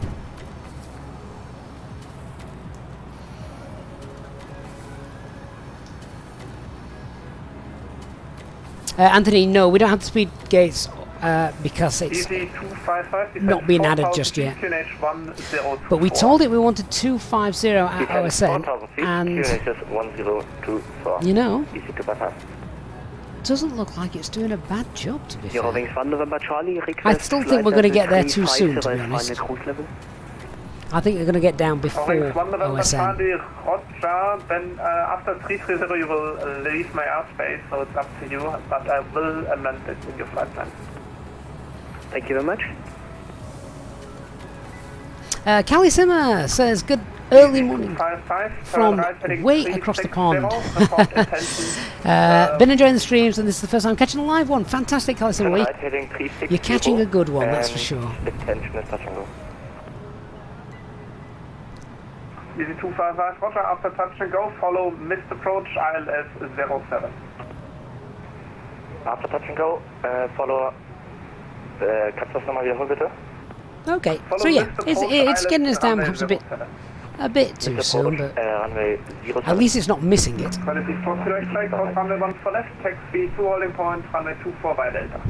Anthony, yeah, isn't it better to be down early rather than late? Absolutely, Anthony, so it's just a little bit of wasted energy, I guess.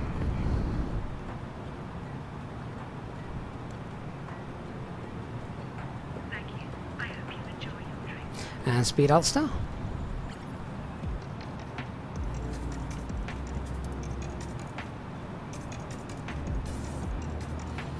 And then we can hear the thrust and see the thrust just coming back up.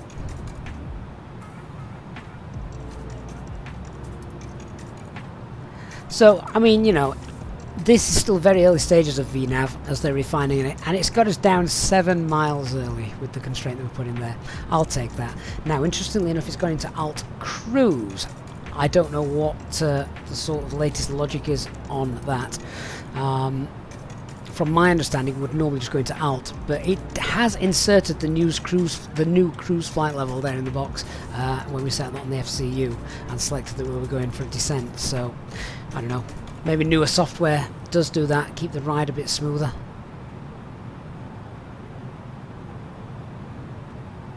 Easy 255, turn right heading 050, cleared alles 07.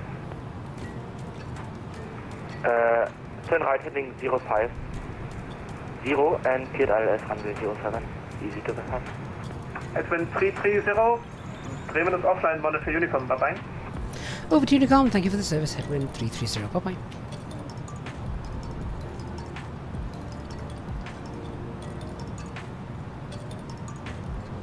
Okay, I'm just going to get rid of that ring because that's of no consequence for us now.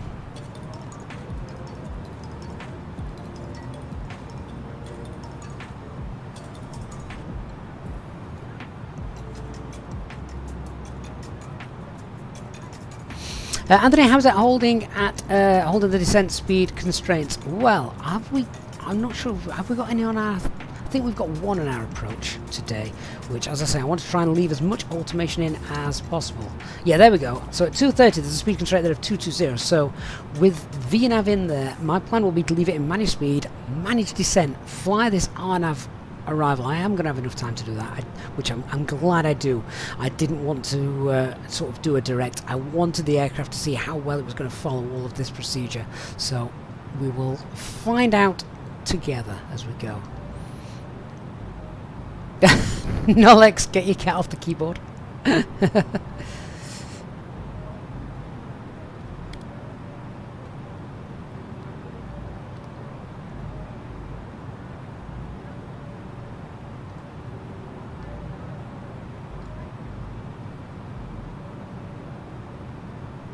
Hey, Valinavet TTV on Twitch, hope you're well.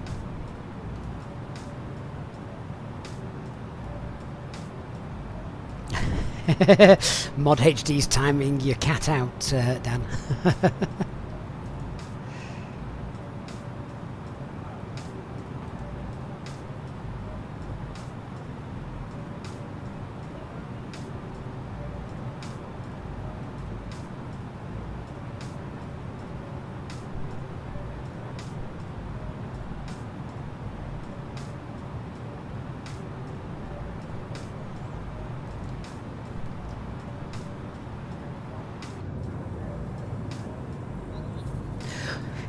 I suppose one good thing is if things start to go wrong with the automation, we've got a beautiful clear day, so we'll shoot for a visual approach.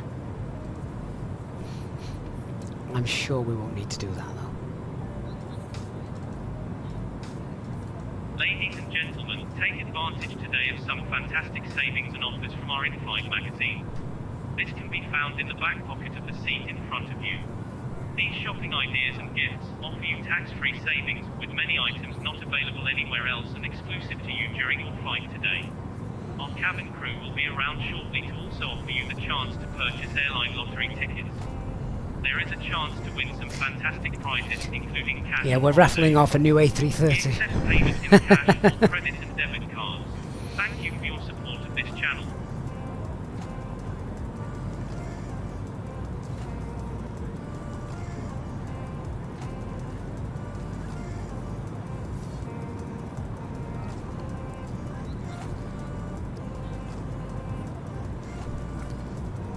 Scott Morgan calling HD hours. That's what time my alarm goes off every day. Scott, what time do you normally go to bed?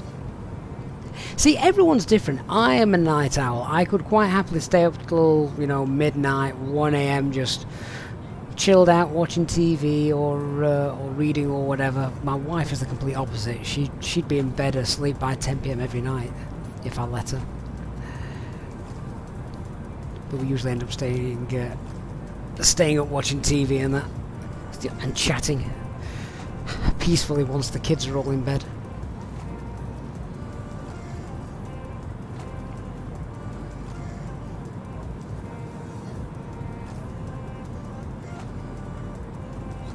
Scott, you normally hit the bed around half 8, half 9. See, if you're up at 4 AM, that just makes sense. HD, you'd rather go to bed at 4 AM than get up at 4 AM.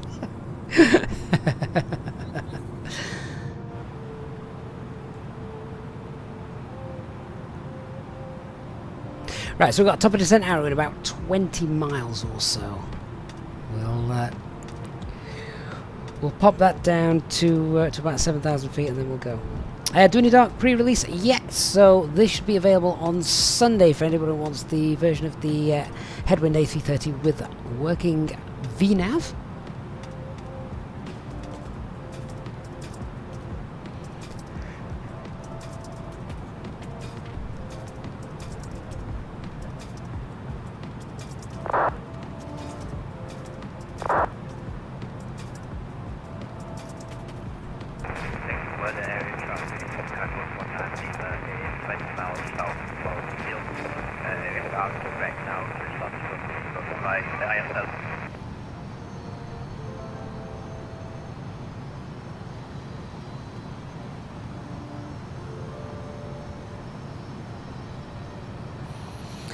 Now, is that Dark Fury encroaching on my TCAS? He's gonna cut straight in front of me, isn't he?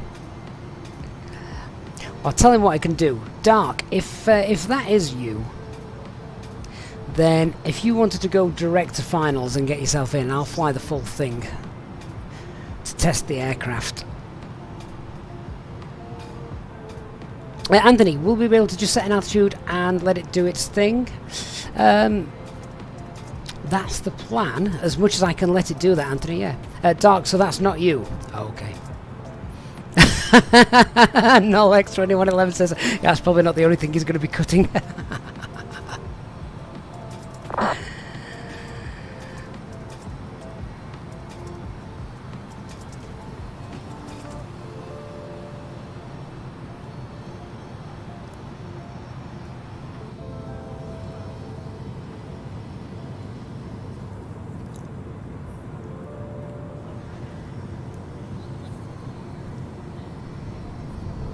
If you have an oh, Chocolate, is that you?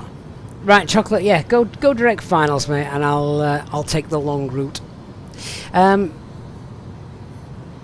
if you have enjoyed our live streamed pre-release featured aircraft today, then please do support the channel and hit that like button. Helps other people find the channel, helps the YouTube algorithms do its thing as well, so thank you to everyone who's already gone and pressed that. So if you are sat there watching this and haven't hit it yet, then please do leave a like if you're enjoying what you're seeing, of course.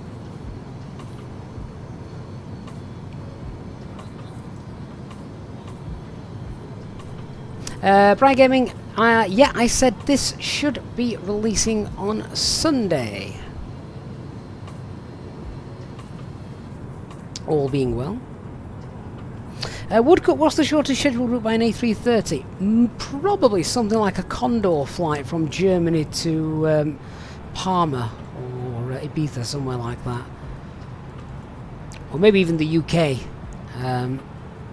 Jet2 leasing their A330s.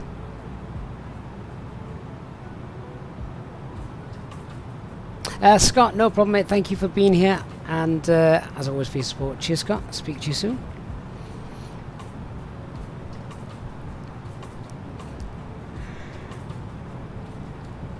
Right, top of descent is reached. Let's get down.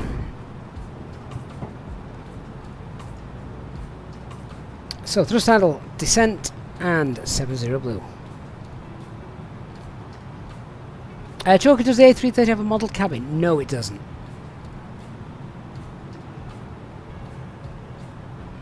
HD, you've seen the Virgin's 330s and 340s do Gatwick to Heathrow before. Tell me they're not scheduled flights.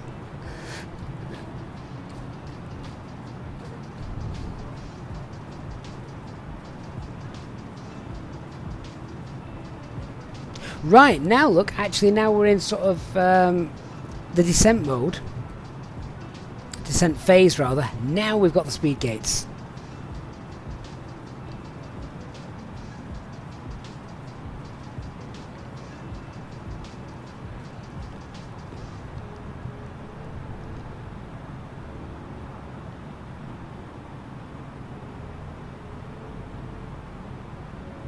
Kevin also says Iberia regularly do Madrid to Heathrow on the A330.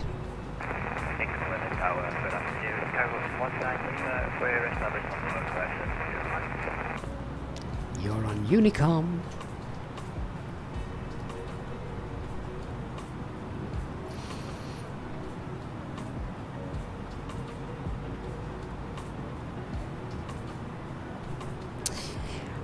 It would be interesting to know what the shortest scheduled A330-900 Neo flight is, though. I bet that's about 10 hours. They don't use these flights for short, these aircraft for short flights. They're just that efficient. Why would they? They want them on the long haul flights. Hey, go look. Hope you're well.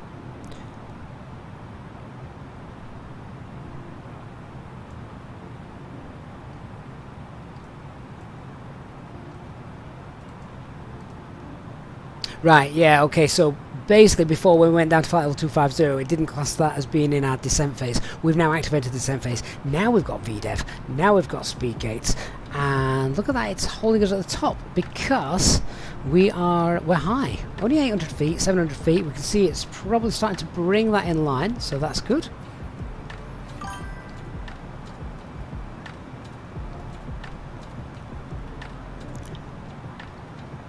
Actually, Elk Chocolate, if you did want to fly the full procedure with me, that would probably work a bit better now. I think if you go direct, you're probably going to cut in front of dark.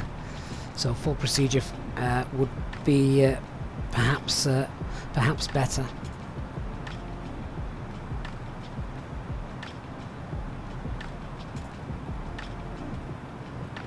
Okay, so wouldn't usually do this, but in the aim of testing the aircraft, the platform altitude for this approach, we want to be 4,000 feet at 255, so let's wind that down to 4,000 and pop in local pressure. So we now got 4,000 blue. Let me just check, has that updated at all? 13 to, all right, so it's a little bit newer. All right, wind's variable and cav okay. QNH still the same.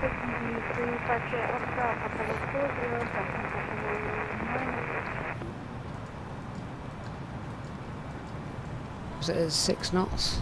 Yeah, variable at 6 knots. Nothing else has changed. Temperature still 18 degrees. 19 degrees has warmed up a little bit. Okay. Box is set. Now this will be interesting because look, we're just getting below the profile now. We can see. Let's just go back onto our progress page. There we go. So we're just underneath the profile a little bit. Let's watch what happens to our speed, watch what happens to our rate of descent, and just monitor that. This is where we just need to keep an eye on things. I'd love to be able to leave this in sort of managed all the way down, but we are going to have to keep an eye on this to see if it works or not, and then take control of it, of course, if it doesn't.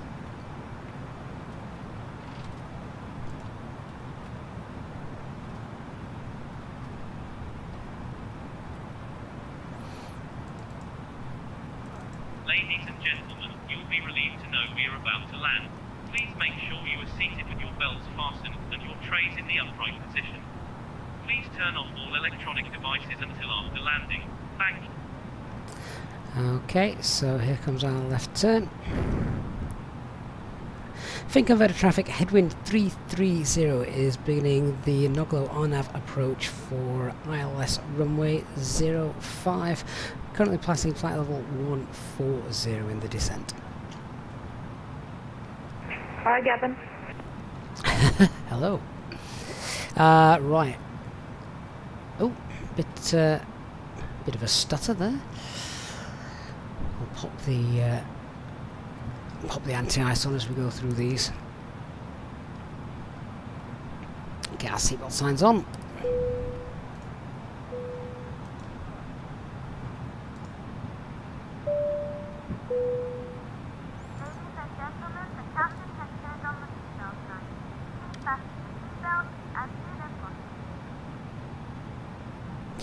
Right, so it's now just noticed we've got the speed restriction. Look, we're coming to level off and it's dropping down. You can see it's targeting that speed restriction.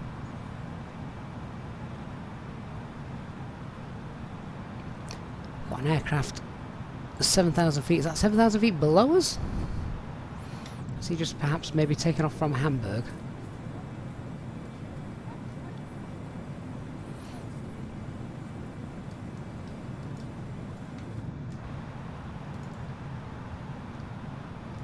Oh, look at this.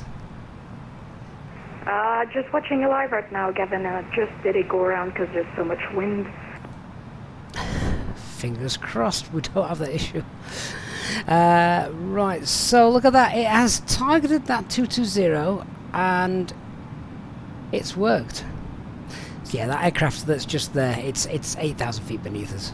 FSTraffic, Hamburg 303 is currently 5 miles from Tokyo, wind US 256, and will be completed on the ILS runway 05.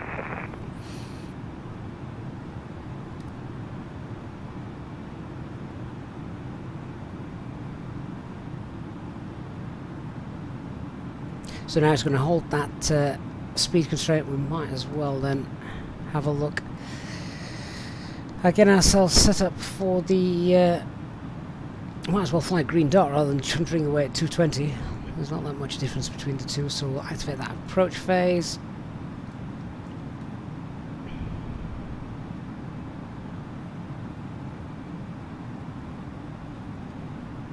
And fin converter traffic, Headwind A330 is now downwind beam Fingerberger Airport, passing flight level 120 for 4,000.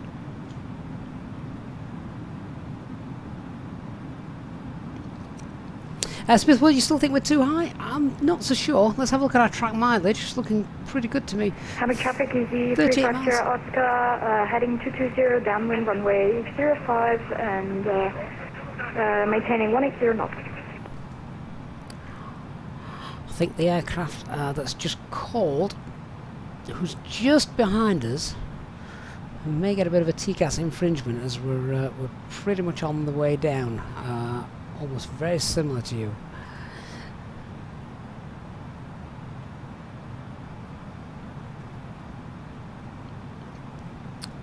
Right, 10,000 feet, seatbelt signs are on, let's get the lights on. I'm curious to know if it only, I don't know the A330 flight deck, I'm curious to know if it only has one. Makes click spots a lot easier, that's for sure.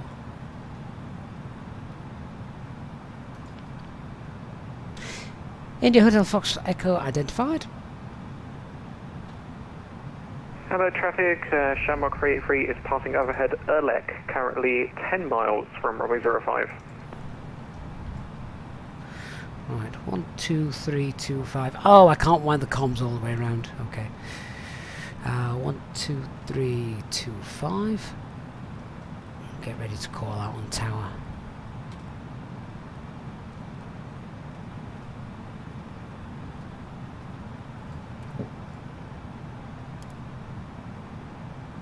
Right, so we've tuned this to the ILS DME. So that's 10 miles. Obviously, we're now we're downwind.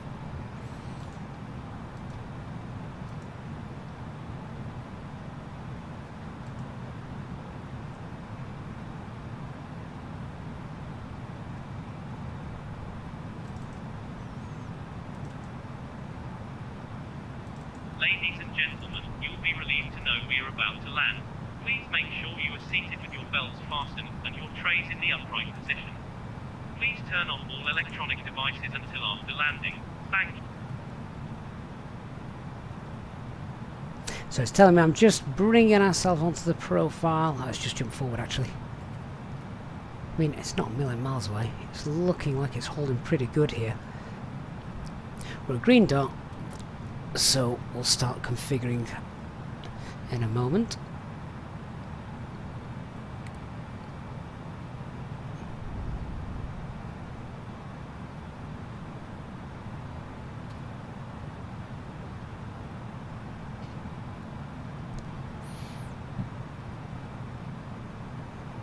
Say the profile's not looking too bad at all. Just in case we need to do the glide slope capture from above, if it doesn't work, just remember we can't do it until we've got lock star shown. If that happens, gear down, we'll get flaps 2, we'll set a nice VS rate and we'll wind the altitude up.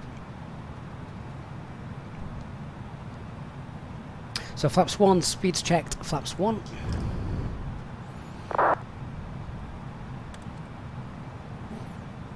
It'll target S speed, which is just above 180, so we'll leave that for now. Look at that, the glide slope's coming up to meet us. The easiest approach ever.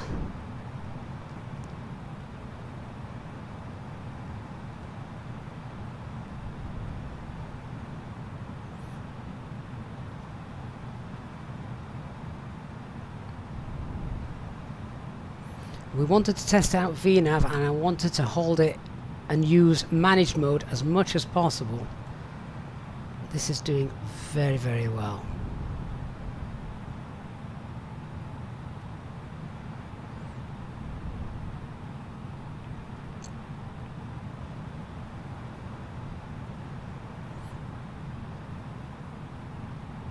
So now on base,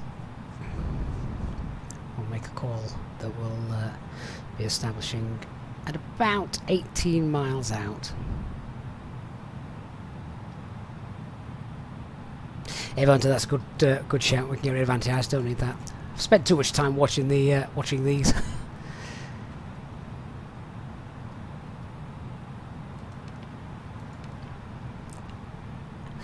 And there you are, glide slope star, lock star, and we've got Cat 1, autopilot 1 and 2.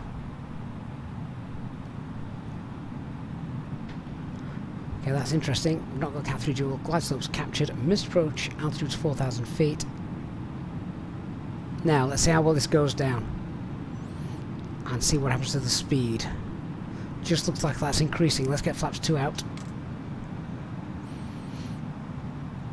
It was very close that though, wasn't it? I've got my hand on the gear lever at the minute, in case we need to throw that out as well. There we go. Cat 3 dual. Autopilot 1 and 2. Now coming in.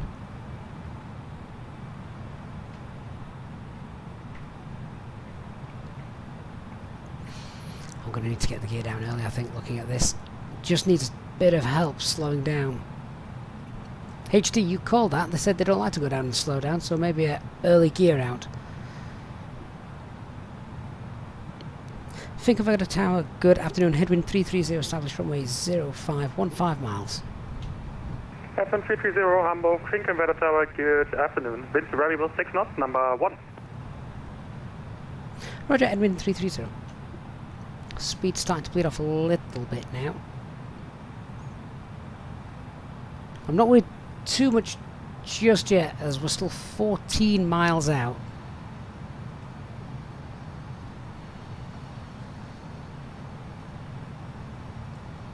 HD, go back to bed. I was just saying you were right. Doesn't like to go down and slow down. Go back to sleep. Hamburg 383, welcome in Finken Werder. Backtrack runway 05, taxi to 812 via Golf. Taxi 812 vehicle for Hamburg 33. I have got a replay set up, which I should just get enough time to play out as we leave. If you are on your way out though, please do, after landing, before you depart, hit that like button for me on the stream. Hope you've enjoyed this flight as well, guys.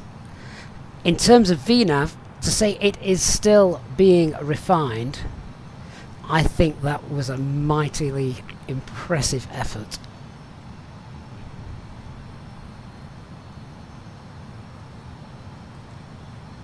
Darius, is this an auto land test? No, it's not. I'm going to bring this in.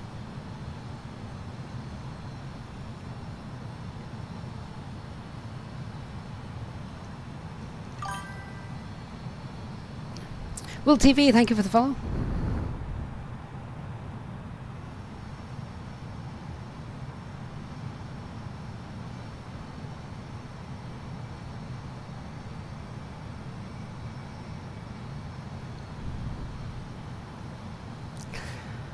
This is a tad bumpy, but it's holding that glide slope beautifully. Now, one of the things I've got to remember is we're in an A330 now. Obviously, you know, I'm used to the A320. We're very high up. So the picture that I'm going to be expecting to see when we touch down is going to be completely different from what I'm used to. Red altimeter's alive.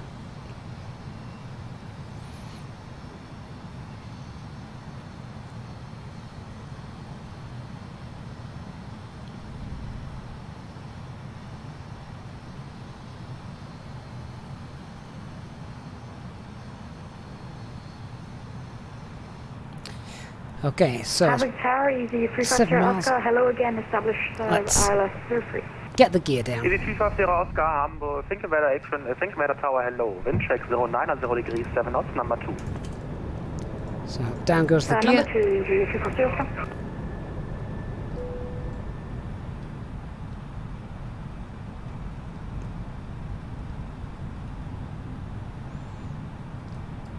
Ding the cabin. Headwind 330, wind 090 degrees, 7 knots, runway 05, clear to land. Flaps 3. Clear to land runway 05, headwind 330. Headwind 330 confirmed, you still request echo to the hangars, or do you want to backtrack? If we could vacate at the end right to the hangars, that would be great, thank you.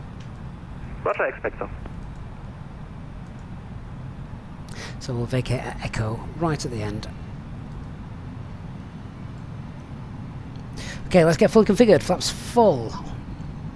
Landing checklist, cabin secured for a landing, going to altitude 4,000 feet. Ecam memos, got landing no blue.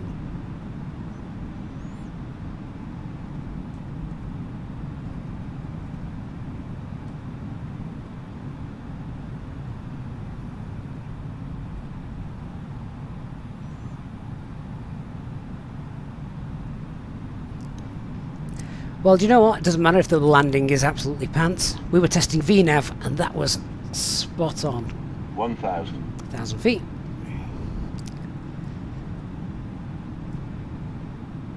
Mightily impressed with that. What about disconnected eye of control?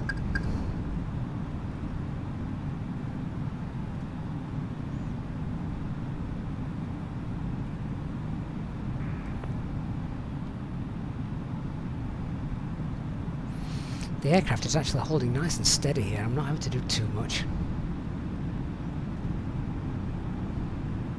2 whites, 2 reds. That runway looks just blindingly white, doesn't it? At least it means I shouldn't miss it. 400.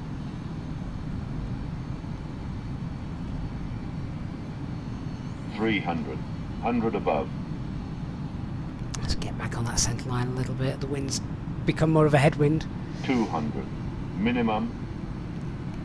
Continue. Nice long displaced threshold. 100.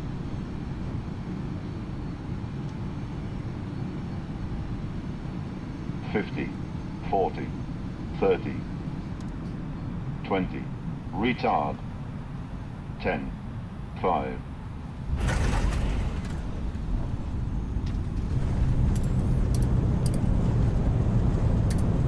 Okay, spoilers deployed, first green. And decel.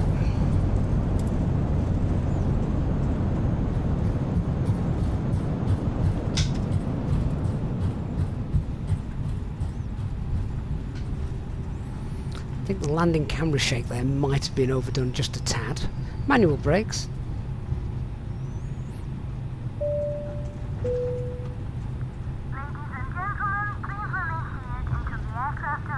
Headwind 330, welcome in Finkenwerder. Vacate via Echo, taxi to the hangars. Echo to the hangars, thank you so much, Headwind 330. Okay, slightly unrealistic here because we just want to get off and have a look at the replay. Don't actually think that we can take this taxiway in real life. We'll have a look at the replay. I'm pretty certain the landing was not as bad as the FS Realistic wanted to make out. Guess we'll find out in a minute.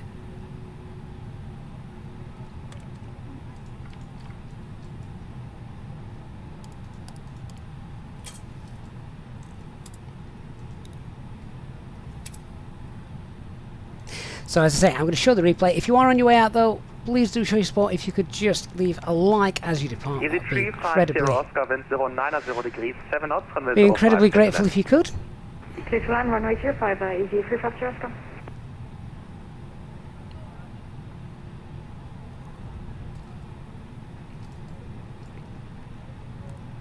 And Headwind 330 is now disconnecting. Thank you very much for accommodating us and being online today.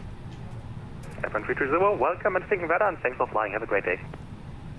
Okay, let's disconnect then. I can check out the replay then. So, thanks to those who flew with us on VATSIM. We'll just get rid of that.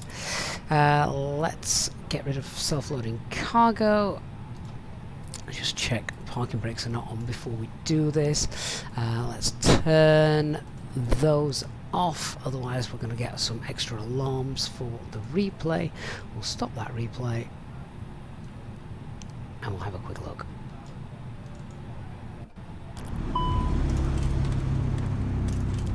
$300.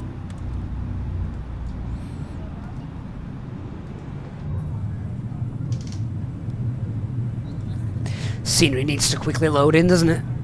Here it comes. Hey LA Kids 143, how you doing, mate? Good to see you. Glad you were here. X-Winter 77, I use Sky Dolly for the replays. It works quite nicely. But do you know what?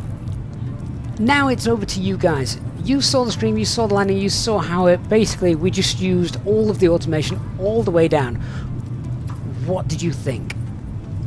What did you? This is the first sort of test of Vnav in this aircraft, and it still needs to be refined and things like that. So, what did you think? Were you surprised? Were you happy? Is that what you expected? Would you be happy flying it? I would be.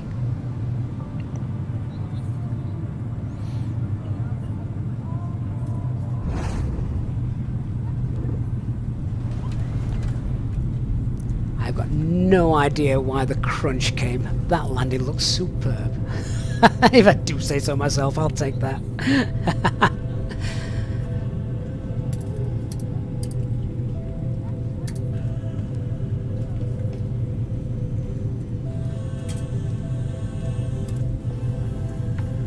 HD, it was so good you slept through most of it.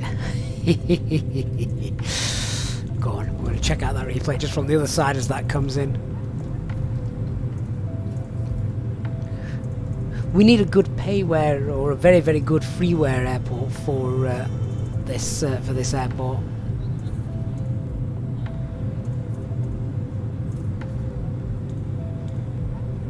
Commentator, I will have a look at the exterior view in a moment. It's a thing of mine. I love the wing views.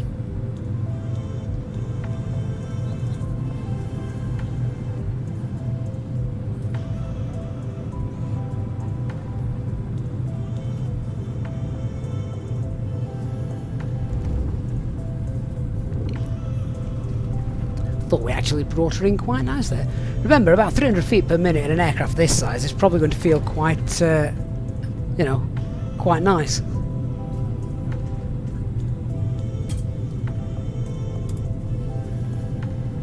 Go on then. I'm just keeping an eye on the time. Let me have a look at the landing. If we just jump outside here,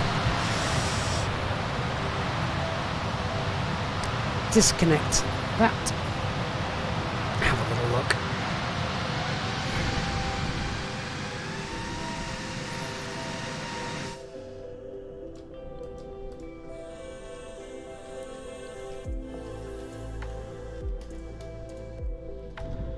The more the merrier. Says the weather at Hamburg is pretty much spot on. I mean, that's good to know.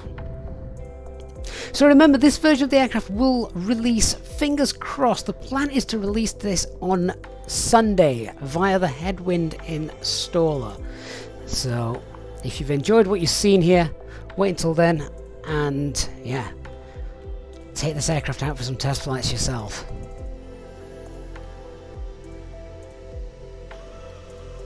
She actually looks really nice coming in.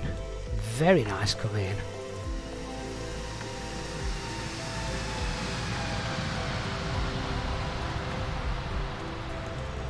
Don't know what them passengers were screaming about. That looked beautiful. Right guys, thank you so much. Not just to Headwind for an amazing freeware aircraft, but to you guys as well for being here this afternoon. So many of you as well have showed major support for the channel today with so many gifted channel memberships. Thank you to each and every one of you who has shown incredible support to us on our pre-release stream today. Remember, if you want to get this aircraft, then it'll be all yours to get, and that will be on Sunday, fingers crossed. I I'm going to play you out with a final replay. So thank you so much, everybody. Whatever you're doing this weekend, make sure you have a good one. I'm not sure when our next stream will be, but if you are on our Discord server, of course, I shall ping you all in there. And remember, if you are now a new channel member, get yourself into the members lounge for fun and games. And of course, I'll let you know as soon as I know when our next flight will be. Fantastic work from Headwind. I'll look forward to seeing you all on the next flight. Huge thanks once again to all of you for your amazing support this week. I look forward to seeing you again all very soon. Have a great weekend, everyone. Bye-bye.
2,500.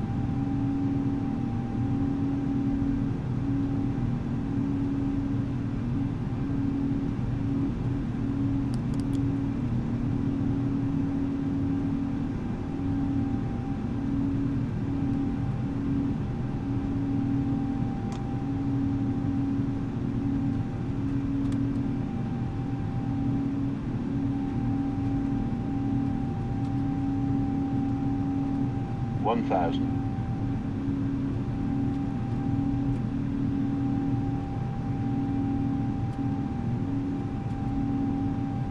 $500. $400. $300. $200. $100. 50, 40, 30, 20, retard, 10, 5,